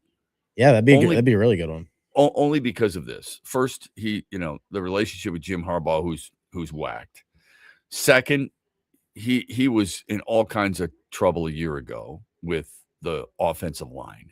Okay, and 3, and they've tried to fix that. And 3, the fact that he's never won a playoff game, that has to weigh on him, and I wonder how he deals with that. So. That was another one. Look, I don't want people to think the only reason I said Drake May is because of Mike Vrabel. Kid's coming off a Super Bowl appearance, although he wasn't in the Super Bowl. But how hard was that to deal with when he was injured like that? I said he wasn't in the Super Bowl. That's not true. I was thinking about the Denver Broncos and Bo Nix. If I could pick a whole, think about that for a minute. How hard was that to deal with, to lose that way? And have some things not necessarily go your way in the offseason, and then have that controversy. Plus, I'd love to see the relationship he has with his older brothers. A couple of them played in North Carolina, played basketball. So I think there's some interesting storylines. Go ahead. My fourth one, if I had to pick it, I don't even care what quarterback it is in the room, but if it was Kyler Murray or JJ McCarthy, I think that would be fascinating. I think that would be fascinating. That's good. Man. Yeah, that's good. That's good. And how their relationship and how Kevin O'Connell kind of massages that quarterback room. Yeah, that's a really good just to watch Minnesota. that through would be awesome behind the scenes. No question about it. I think it's a brilliant series because in the TV world, the word evergreen is a good thing because you can air it just about any time. But it also, you can reflect back on it. You don't, there are so many different subjects from which to choose that would make things really interesting. And I believe that, this has legs. You can keep doing this and it never gets old because everybody's different. Hard Knocks to a certain extent almost gets old. I think we all watch it and it's cool. It was interesting that they went in season with it too, which I think is, really smart, keeps it alive, although you run out of divisions. With quarterbacks, you really don't run out of things. You don't run out of quarterbacks because you got new guys coming in all the time. Okay. Would Mendoza be a good person to talk to this year? For some people would say, yeah. Just to see how he's going to learn the ropes there with the Raiders and what the relationship might be with Mendoza and a coaching staff and a veteran presence and all those other things. And Kirk Cousins, not that you necessarily need to see him again because he's been on twice, but we talk about interesting quarterback rooms. I don't know how many they're going to carry, but when you got Cousins and you got Fernando Mendoza and you got Aiden O'Connell, who's been a longtime starter before with the Raiders, or multiple games, I should say, I think that's an interesting one. So you've got a lot of these different types of quarterback rooms that I think are like originally my initial reaction was Shedeur Sanders because you got Dylan Gabriel, you got Taylon Green, you've got Deshaun Watson, and you've got Shedeur Sanders. But my fear there would be he'd be just playing up to the camera on a consistent basis. Yeah, no doubt about it. I mean, I think a lot of these shows they do are good. You ever watch the Full Swing one on golf? Yes. Those I still haven't watched the new season yet, and I need to. But yeah, that's one of my favorites. Like, I love how deep they get on those and how much access they seem to get. Yeah, that's really well done.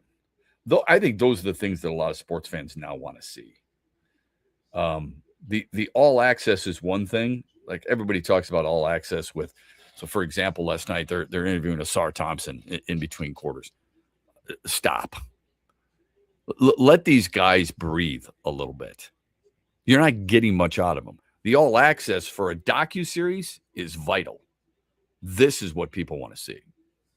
Interesting. Okay, speaking of football, by the way, I saw somebody have a little bit of a grid yesterday that had, it's almost like an NCAA tournament bracket. Worst NFL draft picks of all time. How many Lions do you think are on this? We'll get to that when we come back here on X's and Bros on a Thursday morning, brought to you by Mitch Lyons Wealth. The stock market goes up and then it goes down. It's fine while you're saving for retirement, but as you get closer to retirement, it can cause stress. Mitch Lyons here, founder of Mitch Lyons Wealth. In my NFL days, the season could be a real roller coaster and a lot of fun, but roller coasters in retirement aren't as much fun. Do world events have you wondering if your retirement is safe? Will your money last even if the stock market were to take a dive? Have you had your retirement account stress tested to see what kind of risk you're actually taking? Let's not leave your retirement to chance. Hope is not a plan. Contact the pros at Mitch Lyons Wealth today and put us to work for you. Let's ensure your plan works even if the stock market doesn't. Text PLAN, P-L-A-N, to 844-867-8335. That's PLAN to 844-867-8335. MitchLyonsWealth.com, your best game plan to protect, grow, and win retirement. Investment advisory services are offered through MLW Advisory Services, LLC, DBA Mitch Lyons Wealth, a registered investment advisor. Dad, here's 3 reasons why we should go to the Meyer LPGA Classic for Simply Give. Okay. 1, you can spend Father's Day weekend with some real golfers. Ouch. 2, it's a good time for a good cause. Foodie fun, family fun, and fun helping feed neighbors in need. And 3. 3, do you really need another reason? Join the fun June 18th through 21st at the Meyer LPGA Classic for Simply Give. Learn more and get tickets at MeyerLPGAClassic.com. Farrah's Coffee has been family owned and operated for over 100 years. Its popular Den Blend and Dark Roast is more than coffee and more than the official coffee of the Detroit Lions. It's a call to rise. Farrah's Coffee and the Lions are the perfect match. They embrace those who show up early, cheer loud, and never back down.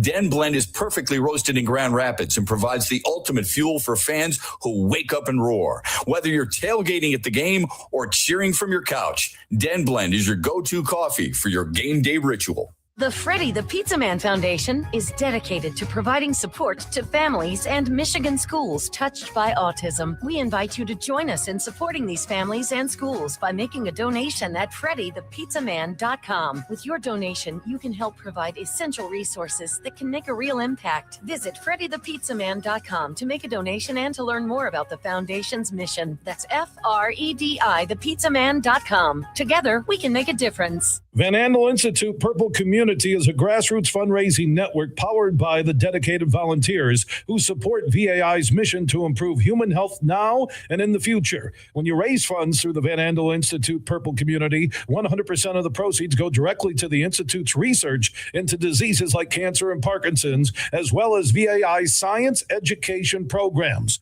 Learn how you can get involved at purplecommunity.org.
turned the ball over in overtime.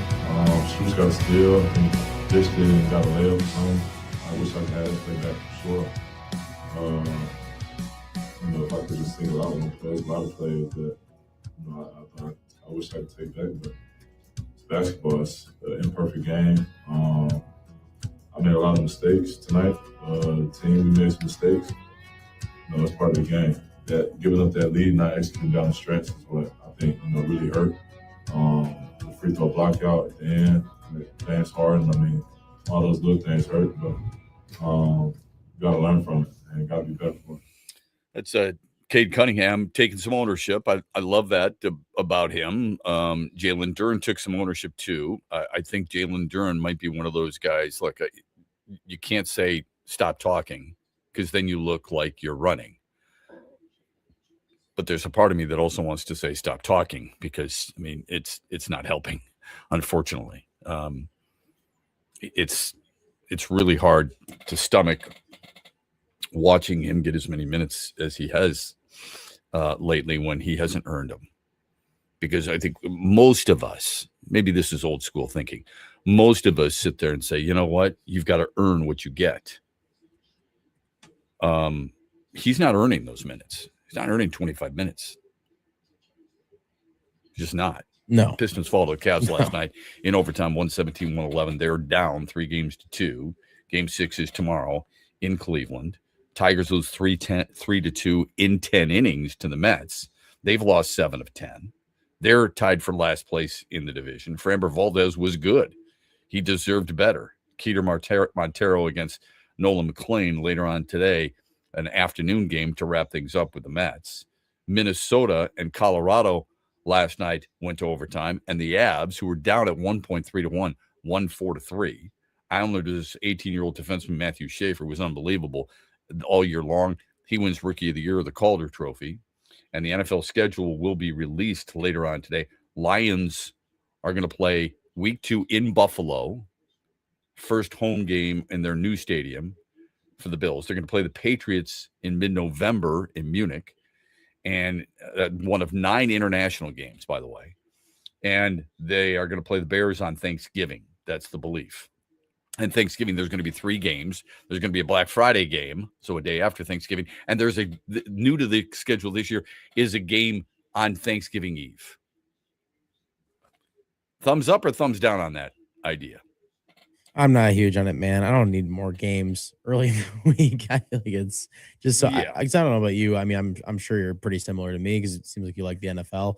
I like to watch as many NFL games as I can.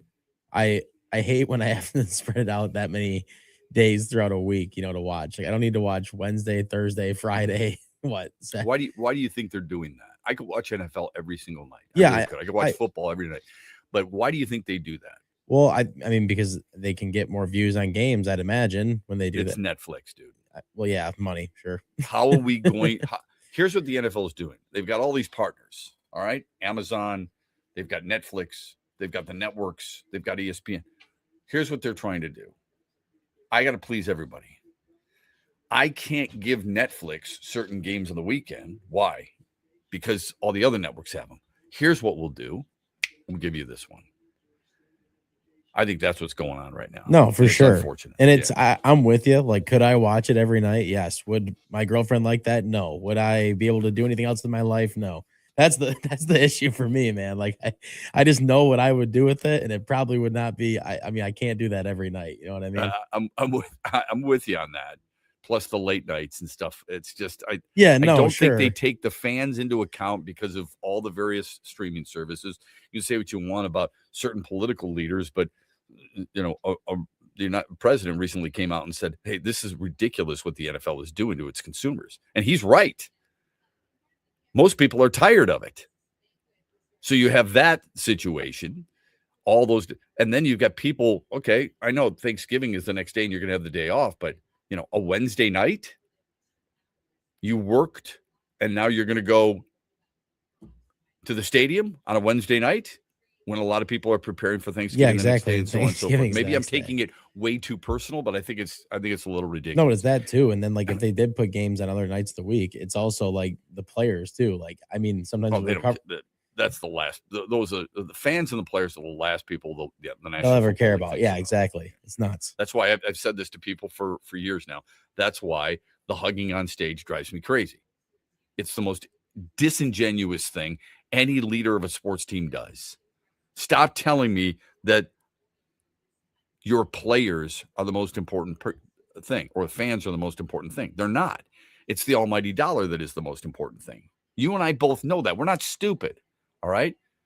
Those same players who give them a hug and show their jersey and put their arm around them for a picture that they'll put in a frame at some point in their office at home, they're going to be going, you know what? This dude is making me do this, and this. Oh, you get paid handsomely. Yes, most of them do, or a lot of them do anyway. It's still, you hurt your product when you are playing that early in a week. You can't recover. The body cannot recover from those types of that in that type of sport. Mitch Lyons-Well poll question: will the Pistons force a Game 7? Yes or no? I'm going to say yes. I think they will. There's too many times this team has been counted out.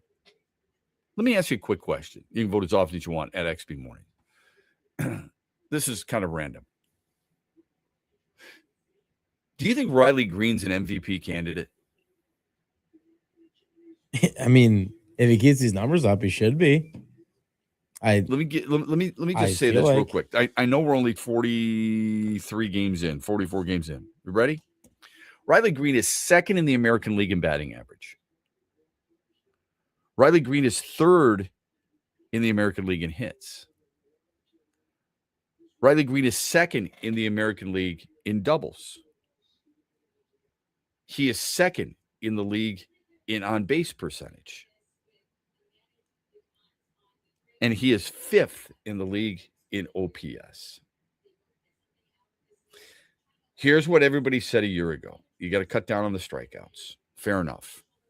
He's still at over a strikeout a game. He's played 43 games and he's got 48 punch-outs. It doesn't lead the team, but he's got 48 punch-outs. He doesn't have the home runs. He's only got 4. Like, that's part of the reason, folks. I mean, if people look at certain statistics, why isn't this team doing this, that, and the other thing? The power numbers are not there right now. Look at them. If I asked you who leads this team in home runs, what would you say? It's probably still Tigers. Probably still Spencer Torkelson or Dylan Dingler, maybe. Dylan Dingler with 7. Yep. Okay. Right. Now, again, I've had this conversation with you before. You know, when you talk about power, is it only about home runs? No, it's not only about home runs, because it's OPS, right? Or I should say it's a slug. Detroit is, but home runs, I said are part of it. Detroit ranks 23rd in home runs. That's a problem. Middle of the pack in slug, which is fine, but you've got to be the home run threat, and they don't have that right now. I found that interesting with Riley Green while I was looking this up, and he went 3 for 5 last night, and thinking to myself, this would be really good for an in the den, but you can't get past, you know, what Framber Valdez did last night and how he bounced back. I give him a lot of credit. Okay, I wish he was better against the Red Sox instead of giving up 7 earned runs, 10 runs overall, and getting thrown out and not even fighting the throw, be the ejection. Yeah, the look in his face last night too when the bloop single tied the game. Yeah, I mean, of Bo Bichette.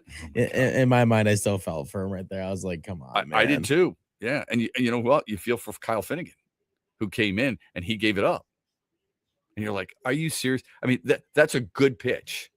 Yep. That's a guy just flailing at the ball, and it found some green grass. What are you going to do? But I found those numbers pretty interesting about Riley Green. I'm not saying he's an MVP. Okay. I don't even know who the MVP would be right now. And there's no point in even discussing it. I think it's important, though, during a stretch where the Pistons are the story, and rightfully so, because of what they've done, or quite honestly, what they haven't done, bringing up the Tigers, who are under the radar to a certain extent because of the Pistons' focus.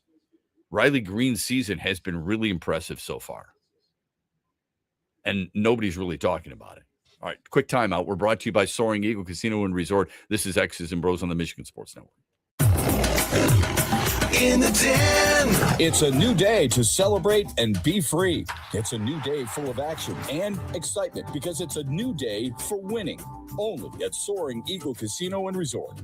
Soaring Eagle Casino and Resort, your getaway reimagined. This is Matt Shepard. Framber Valdez didn't want to talk about the 5-game suspension. Who could blame him? He said he felt bad that he couldn't be around his teammates in the clubhouse and that his lone focus was to get back on the mound and help his team win. He did just that Wednesday night, sort of, giving the Tigers a much-needed boost, scattering 5 hits and allowing 2 runs in 6 2/3 innings on a season-best 106 pitches. That means Valdez has now posted quality starts in 6 of his 9 starts this year. He may not have received a decision, and the Tigers may have lost the game in 10 innings, but Valdez did give his team a chance to win. During the suspension, A.J. Hinch said he was hopeful Valdez understands how important he is to this team. Valdez again proved it against the Mets. Dad, here's 3 reasons why we should go to the Meyer LPGA Classic for Simply Give. Okay. 1, you can spend Father's Day weekend with some real golfers. Ouch. 2, it's a good time for a good cause. Foodie fun, family fun, and fun helping feed neighbors in need. And 3. 3, do you really need another reason? Join the fun June 18th through 21st at the Meyer LPGA Classic for Simply Give. Learn more and get tickets at MeyerLPGAClassic.com. Celebrate the soul of folk and Americana. The Lumineers Automatic World Tour comes to Soaring Eagle Casino and Resort Sunday night, July 19th, with special guest Josiah and the Bonnevilles, part of the Soaring Eagle Outdoor Summer Concert Series. Tickets start at $67 and are on sale now at the box office or online at etix.com. Showtime 8 p.m. See the Lumineers live with Josiah and the Bonnevilles, July 19th at Soaring Eagle Casino, SoaringEagleCasino.com. Coming up later today at 3 on The Huge Show on the Michigan Sports Network, I'll deliver huge opinions on everything you're talking about.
He got tripped. He got tripped. They didn't call it. Referees don't call a lot of calls, so it's not like that's the make or break call to win or lose the game. So it's just another play that the referees, they miss a lot of calls, so it's nothing new. Amen. I mean, they did. They missed some calls, but it's not the only reason why the Pistons are now down 3-2 in series. Welcome back, X's and Bros. Monday through Friday, 6 until 9, here throughout the great state of Michigan, and streaming live on YouTube, on X, and on Facebook. We welcome any type of feedback you may have with us. I saw this yesterday. I thought it was really creative, an All-22 account regarding the National Football League. And what they did is they took a bracket and they had the worst draft picks of all time. Not every team is in it. Okay. There's no Green Bay Packers draft pick that was the worst of all time. All right. And they then used it as a bracket all the way down like an NCAA tournament bracket. They had Jamarcus Russell against Paxton Lynch. They had Charles Rogers against Laquan Treadwell. You get the drift. How many Lions draft picks? These are all first rounders, by the way. How many Lions draft picks do you think would be in a field of 64 with something like this? Field of 64? Yeah, well, field of 64. If there were 64, I'd imagine with the Lions' history, there's got to be at least 6 or 7 if there's 64. Wow, 6 or 7. Holy cow. 64 teams, or 64 players? 64 players. I remember there's you got 30 teams in the NFL, right? Yeah, that's true. Yeah. Okay. There's a lot of bad draft picks out there. I would give, how many were in the one that you were looking at though? If you think about it, the Cleveland had more than anybody else. Okay. They had 4. They had Justin Gilbert. They had Johnny Manziel. They had Trent Richardson. And they had Corey Coleman. The Lions had 3. Who would those 3 be? Man, if I had to guess, I would say just from recent Jeff. I've already given you one. As I said, Jamarcus Russell against Paxton Lynch. Laquan Treadwell against who? Charles Rogers. I would definitely say Jeff Okudah's got to be on that list. Jeff Okudah is in there. Okay, for sure. And there's one more. Gosh, the other one, there's a lot from which to choose. I agree with that. Yeah, no, that's what, yeah. I'm having a hard time kind of picking right there. I don't know. The way that I feel about it, what's his name from Hendon Hooker? I thought that was a terrible pick, but that was a third round. Yeah, that's probably not in there. Let's just go. These are only first round draft picks. Mike Williams is it. Okay, yeah, that does not surprise me. Yeah, Mike Williams is it. That's and look, there's been a lot of Mike Williams in the National Football League. A lot of them. This guy remember, he didn't play the year before he came out at USC. So there's so frustrating. Anyway, here's what they did. They took Jamarcus Russell against Paxton Lynch. Russell advanced. Charles Rogers against Laquan Treadwell. Treadwell advanced before he played Russell, and Russell won. Trent Richardson from Cleveland. Josh Doxson, wide receiver, Washington. Justin Blackmon, Jacksonville. E.J. Manuel, Buffalo. All right? So they worked their way all up, and Jamarcus Russell wins, quote unquote, that side of the bracket. The other side of the bracket, Jason Smith from L.A. against John Ross. John Ross was a former wide receiver of Washington. Aaron Curry from Wake Forest against Corey Coleman. Aaron Curry's the guy that I shouldn't say everybody. Aaron Curry's a guy that so many people wanted for the Lions. I remember it because I took phone calls out of it. He was a linebacker out of Wake Forest. He was the 4th round pick overall in 2009. It went Matthew Stafford, Jason Smith, who I just mentioned. He was a tackle. Tyson Jackson, and then Aaron Curry. And I remember it vividly, how many people were calling at the time I was on the fan, WDFN, and people, I want Aaron Curry. We need a linebacker. They did not want Matthew Stafford. How's that looking now? Okay. And then at the bottom of that bracket is Matt Leinart against Jeff Okudah, Josh Rosen against Isaiah Wilson from Tennessee. Okudah beat Leinart, but in the end, Josh Rosen came out of that bracket. So you got Jamarcus Russell, upper left, Josh Rosen, upper right, 2 quarterbacks. Then in the bottom, you had Vernon Golston from Detroit for the Jets against Christian Ponder, Zach Wilson, Jets, against Aaron Mabin, Trey Lance against Troy Williamson, it's another Viking, and Deion Jordan against Mike Williams. Mike Williams beats Deion Jordan, the edge rusher from Oregon. But overall, the guy coming out of that bracket, Trey Lance. These names, man. So there's another quarterback. Now you're starting to think more. You're right. These are really bad players. Yeah. So far of the final 4, you've got 3 quarterbacks. Here's the other bracket: Kevin White against D. Milner. D. Milner, the former cornerback out of Alabama. Johnny Manziel against Blaine Gabbert, 2 quarterbacks. Justin Gilbert, cornerback, against Jake Locker, quarterback. And Luke Yokel against Clellan Flaro. And out of that bracket, Johnny Manziel comes as the biggest bust. Yeah, that felt like the pick for me for sure right there. Sounds right? Okay. So you got Russell against Trey Lance, Manziel against Josh Rosen. Who do you think's in the finals? Gosh, I would definitely take Jamarcus Russell. I feel like he makes it to the finals there. But man, you said Rosen against Manziel. Yeah. I would take Rosen because I thought that was just horrible. Never even showed like a lick of potential. But anyway, they're both really bad. So who was it? Obviously, yeah. Obviously, they're both really bad. There's no way you can necessarily go wrong here. I will tell you, you were right on one of them, Jamarcus Russell. It was Russell against Johnny Manziel. Okay, yeah, that doesn't surprise me. And Russell, in case people have forgotten, he played at LSU. He was a phenomenal player there. And he was the first overall pick in the what draft was that? 2007. And he lasted 3 years in the league. I mean, he was bad for the Raiders, and nobody even gave him a shot afterwards. He was 7-18 all time with a 52 completion percentage, 18 touchdowns, 23 interceptions. It's terrible. I mean, I feel like every time someone talks about a bad quarterback pick, he's right there, beginning of the conversation. Yeah, that's the guy that everybody uses as the example. This is why you don't have to draft a quarterback first overall, right? Johnny Manziel was first round, but he was 22nd overall. Yeah, where did Rosen get drafted? Do you remember? Yeah, I'll tell you that in a minute. The difference with Manziel is that I'm not sure people remember this. He only lasted 2 seasons and 14 games. That's it.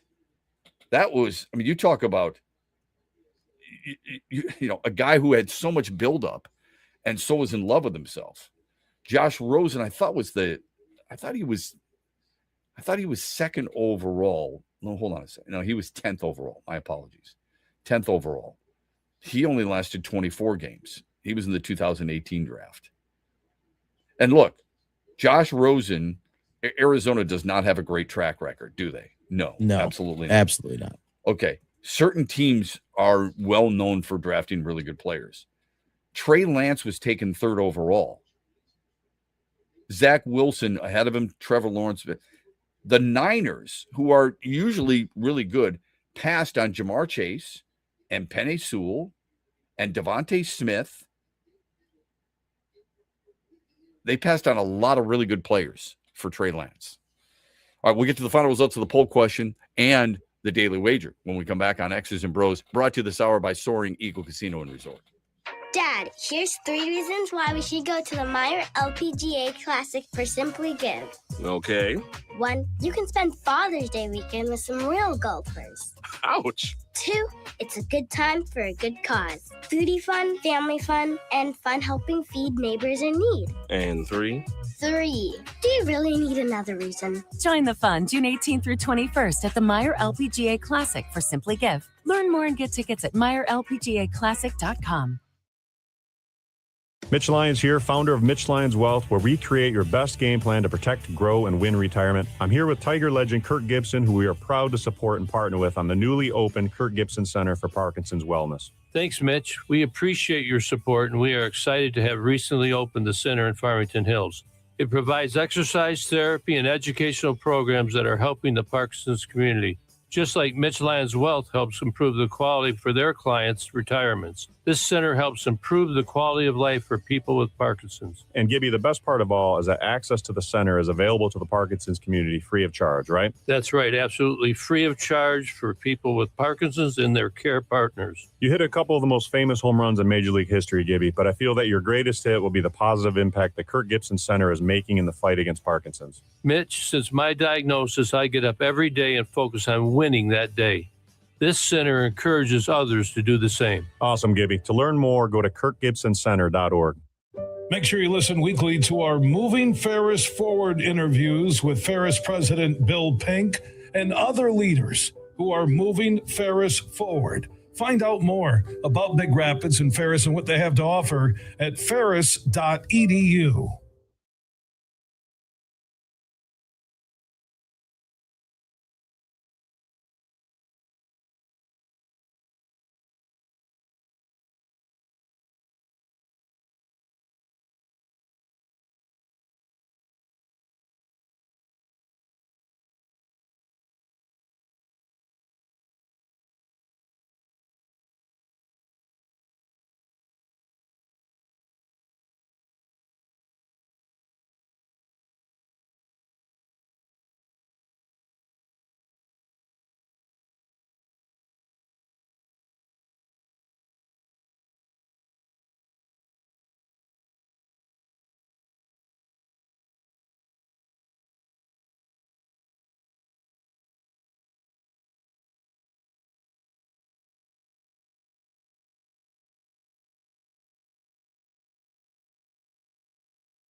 Hey, those are late games. I know it only started at 8:00, so not a huge deal, but late games, especially for those of us who get up. Andy, what do you get up? 4:30, 4:45, 5:00, something like that. Right? Yeah, 4:45 usually. Yeah, same as me. When you wake up after that, you ever say to yourself, "I'm going to take a nap later today. I'm going back to bed after the shift." Yeah, I wish. I'm not. I struggle with napping. It's not my best quality. So I try. It just doesn't work. Yes, agreed. It's hard when the sun is out like that. I said that this morning, and I said, you know what? Once you're up, once you're energized, once you get moving, once you start talking about these things, I'm not going. There's no way I'm doing that. No way. No, the day has begun. No, okay? I got it. Yeah, it's just it doesn't work like that for me. I guarantee I'll be awake. So the day has begun, but the season has ended, and the coaching tenure has ended for one Chris Knobloch with the Edmonton Oilers. He's been relieved of his duties. Just so you know. Yes, I said duty. So he's out. There you go. We had mentioned the Devon Achan's $17 million a year contract with the Dolphins, third most among running backs, behind Saquon Barkley and Christian McCaffrey. I would guess you're going to see Jahmyr Gibbs get an extension, and it will be more than that. And if it were, and it was 4 years, I would have no issue with that. I don't know about you. I have no problem with that. Let me get to a couple more texts real quick. Let's see. I had mentioned the Thanksgiving situation with the NFL. Families don't get together and cook anymore. Those days are long gone. Everything is delivered to you. And if they don't want to watch games, then they shouldn't watch the games. Yeah, I don't disagree with that. Thanksgiving, I think, is different. There's a lot of times you order out. People do the DoorDash thing. I've never done that. I think it's ridiculous how much some of these places spend or charge. I think the beauty of Thanksgiving is just that. I mean, you actually do cook with family members in the kitchen. Shep, where will AJ have them batting today? Will Dingler be leading off? These players bat in different orders, play different positions on defense. It's ridiculous. And he did that even when they were healthy. I don't look. Here's what he does, whether you like it or not. I mean, there is logic behind it. He's just not throwing darts at a dartboard. What he oftentimes does is it's about matchups, and it's about forcing the other manager to deal with certain matchups and dip into a bullpen at a certain time. He batted Dylan Dingler second, who's been one of Detroit's best hitters this year. Don't you want hitters, your best hitters, to get more at-bats? So if you think it's wrong, here's what I would ask you. If I said to you, I want McGonigal, Green, and Dingler to get the most at-bats, is that fair? Who are the guys would you want? That's what I was just going to ask. And Cole Keith. Sure. Those would be the four guys I want to get as many looks at pitching as possible. 3 are lefties, 1 is a righty. He wants to break up he doesn't want to make it too left-handed heavy in a row, because if the manager brings in a lefty, then he's got to face 3 batters. He gets the advantage against all 3. You understand what I'm saying with that? Okay. So tell me the guys you want to get the most at-bats for the Tigers, because last night's batting order, it didn't produce a win. They lost 3-2 and 10. Was McGonigal, Dingler, Keith, Green. Of the rest of the players, Matt Vierling, Wenzel Perez, batting $165. Spencer Torkelson, 7 for his last 50. Zach McKinstry, batting 177, or Zach Short. And you can argue he shouldn't be in there. I'm not going to disagree with that. Who did you want in a different spot in the order? That's exactly it. You're hitting the nail on the head, Shep. I don't know how you argue that. Like, who's the guy on the team right now that's coming in to change that? Exactly. Sorry, you're not bringing in Mike Schmidt off your bench. You're not batting Bryce Harper too low. This is who you have. You can blame him and Scott Harris for having the players that they have. But when it comes to that batting order, you're not changing that order that much, are you? Those are the 4 guys I want at the top of the order. I don't care. You can mix and match those 4. That's who I want. Shep, in fairness, no one really cares where Riley Green does with this team when it's struggling. They want to see what Riley Green does when this team is winning in contention when it matters. Everyone talks about Tarek Skubal every 5 days. Fans want to see a stud everyday player on their team. It's been way so long. Yeah. In order for you to get there in those meaningful moments when a team is winning in contention, you got to get there first. And Riley Green's a guy who's going to help you. If Riley Green is not going to, man, he's polarizing. It's incredible. All right. Guy's batting .325. He's polarizing.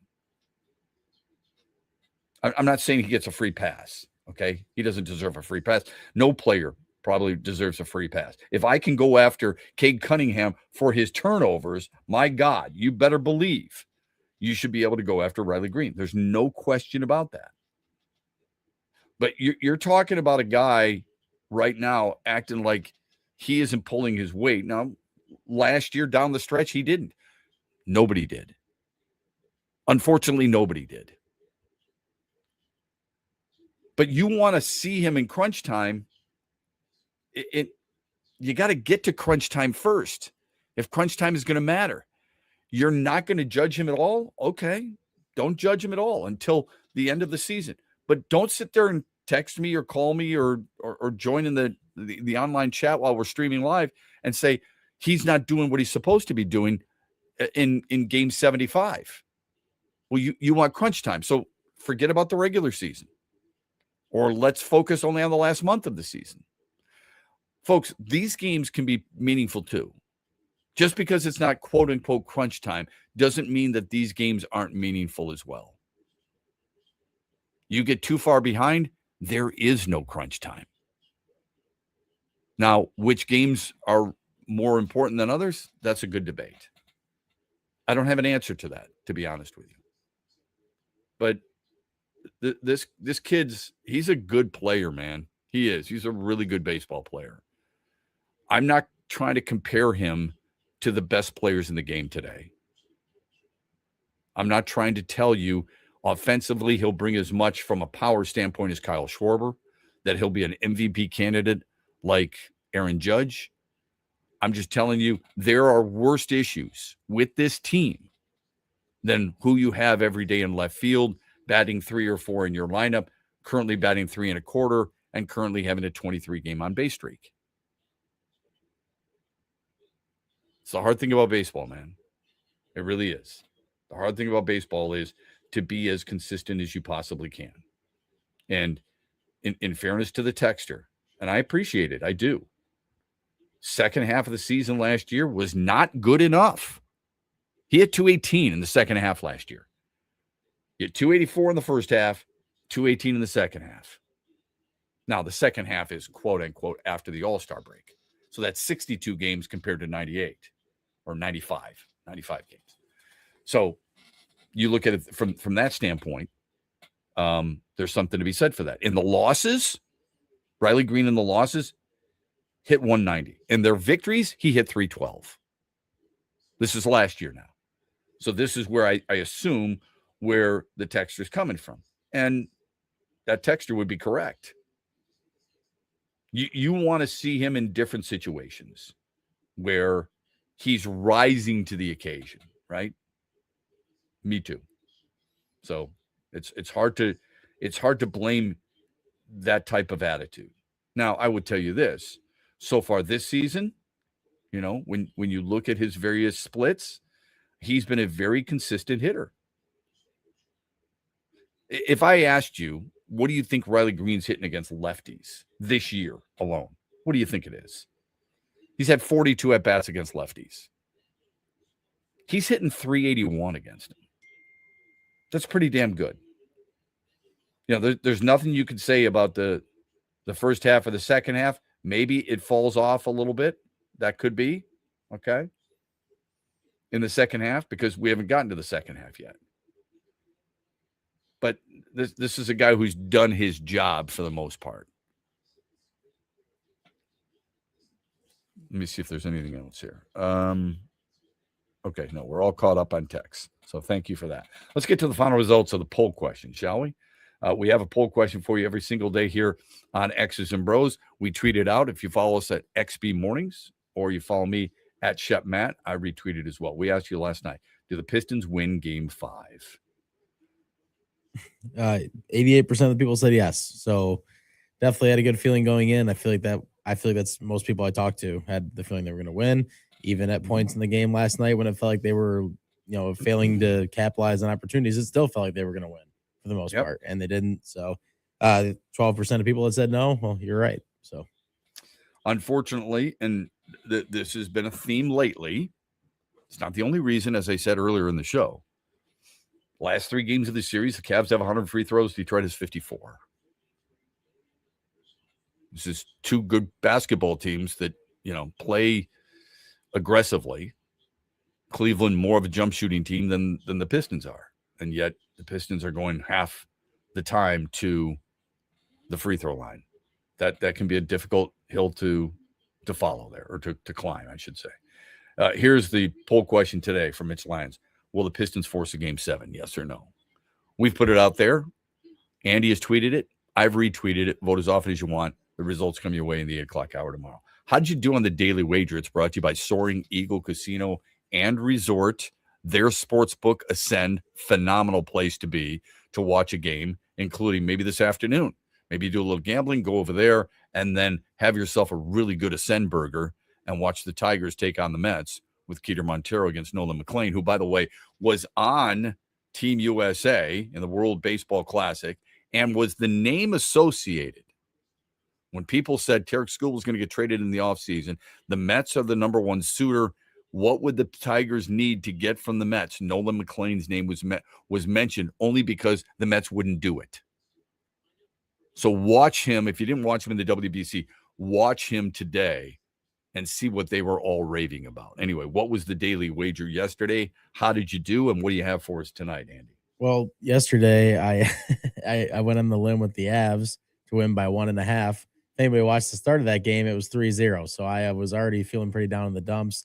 Turns out they came back to win in overtime with the McKinnon had the great goal to tie it to go to overtime that Shep kind of talked about earlier in the show. So yeah, that's didn't hit because they only won the game by a goal. I need them to win by 2. I went by 2 for the value. Kind of thought they were gonna. I did not see a 3. Are you 2-1 this week? Then I'm 1-2 right now. And 1-2. I'm sorry. Yeah. And most people are going to call me crazy for this one because of what you just said. But I'm going with the Tigers money line today because I think it's really hard to sweep a team. I like how Keter Montero has pitched so far this season. It's a day game. Sometimes that just throws things off. And when a lot of times in baseball, when you think things make sense, sometimes they just don't. So I'm going with the Tigers to win. It's plus 139. So I think that's great value for a team that's facing a sweep. It's brought to you by Soaring Eagle Casino and Resort and their sportsbook Ascend. Let me ask you a quick question. I get why people are blaming Jalen Duren. He played 25 minutes and scored 9 points. What about Asar Thompson? He played 41 minutes and scored 6 points. How come nobody makes anything of that? May I ask? It's a good question. Yeah, I'll tell you the difference. Because he's not viewed as a scorer. He's viewed as a defensive stalwart. And by the way, he was a +1. He was the only starter as a plus player last night. That's the reason. Via text. Shep, what you said about Riley Green is fair. They all failed. They did. A year ago, they all failed. But he was part of it. And it's tough to stomach. Hey, I want to keep you updated on the PGA Championship. And the reason I say this is because there is a local guy who's a golf pro at Walnut Creek Country Club in Metro Detroit who is teeing off. He teed off at 8:35. And yeah, not that he's going to win this. But I do think I like following locals if they're around. Ryan Linehan is playing with Ryan Fox, and they literally just teed off at the PGA Championship. He qualified for the PGA, which is being played at Aronimink Golf Club in Pennsylvania. He qualified by winning a regional at Bandon Dunes a couple of weeks ago, which is pretty cool. Here's where we stand. Harry Hall, Michael Brennan, and Stephen Yeager are all atop that leaderboard at 2 under par, with Alex Fitzpatrick, who made a run last week, one shot back, along with Denny McCarthy, Nikolai Hogard, Brian Harmon, one of my son's least favorite players because of how long he takes to play, Xander Schauffele, and others. Who's the guy you're taking? I mean, Andy, you're a golfer. I'm a golfer. At least I try to play one every once in a while. Tell me who you think who's going to win the championship. It's who is this made for to lift the Wanamaker Trophy? I feel like golf is always so hard to call, but I'll just this is probably not going to happen. But Jordan Spieth, give him the Grand Slam. He gets gets it done. Wow. Okay. I think it's really hard to go against Scotty Scheffler. He's had 3 runners up at this event. He has been not necessarily dialed in from the very beginning of these types of tournaments so far this year. I just think it's really hard to bet against him. I think he's your best bet. I could bet on him in every single tournament and feel good about it. So, yeah. And your buddy right now is going, yes. I would also, I think, I don't know if there's a player who's got as much confidence right now as Cam Young. He is 6th on the tour in strokes gained off the tee and 21st in approach make factoring. Okay. Approach make factoring. So his approach, he's 21st in the world right now at taking advantage of the approach shot. That's a good way to look at it. Sometimes you don't have to overthink things. And I think we have a tendency to do that when we're quote unquote gambling or putting money on the line or our reputation on the line. So I'm not going to overthink it. I'm going to say Scotty Scheffler, and we'll see what happens on Monday, because we'll talk a little bit about it here on X's and Bros. I want to thank you for your time today. As always, we appreciate it. Andy and I will be back tomorrow morning, 6 o'clock here on X's and Bros. Have a great rest of your Thursday, everybody. This hour of our program has been proudly brought to you by Soaring Eagle Casino and Resort. Don't forget the huge show later today, 3 until 7 on these same great station affiliates. Enjoy the day, everybody. In the Den. It's a new day to celebrate and be free. It's a new day full of action and excitement, because it's a new day for winning. Only at Soaring Eagle Casino and Resort. Soaring Eagle Casino and Resort, your getaway reimagined. This is Matt Shepard. Framber Valdez didn't want to talk about the 5-game suspension. Who could blame him? He said he felt bad that he couldn't be around his teammates in the clubhouse, and that his lone focus was to get back on the mound and help his team win. He did just that Wednesday night, sort of, giving the Tigers a much-needed boost, scattering 5 hits and allowing 2 runs in 6 2/3 innings on a season-best 106 pitches.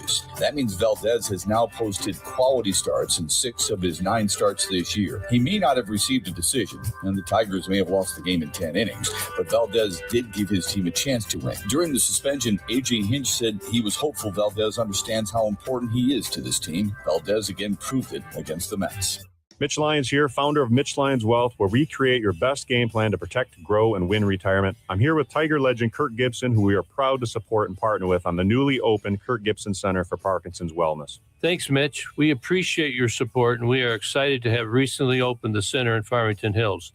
It provides exercise therapy and educational programs that are helping the Parkinson's community, just like Mitch Lyons Wealth helps improve the quality for their clients' retirements. This center helps improve the quality of life for people with Parkinson's. And Gibby, the best part of all is that access to the center is available to the Parkinson's community free of charge, right? That's right, absolutely free of charge for people with Parkinson's and their care partners. You hit a couple of the most famous home runs in Major League history, Gibby, but I feel that your greatest hit will be the positive impact the Kirk Gibson Center is making in the fight against Parkinson's. Mitch, since my diagnosis, I get up every day and focus on winning that day. This center encourages others to do the same. Awesome, Gibby. To learn more, go to kirkgibsoncenter.com.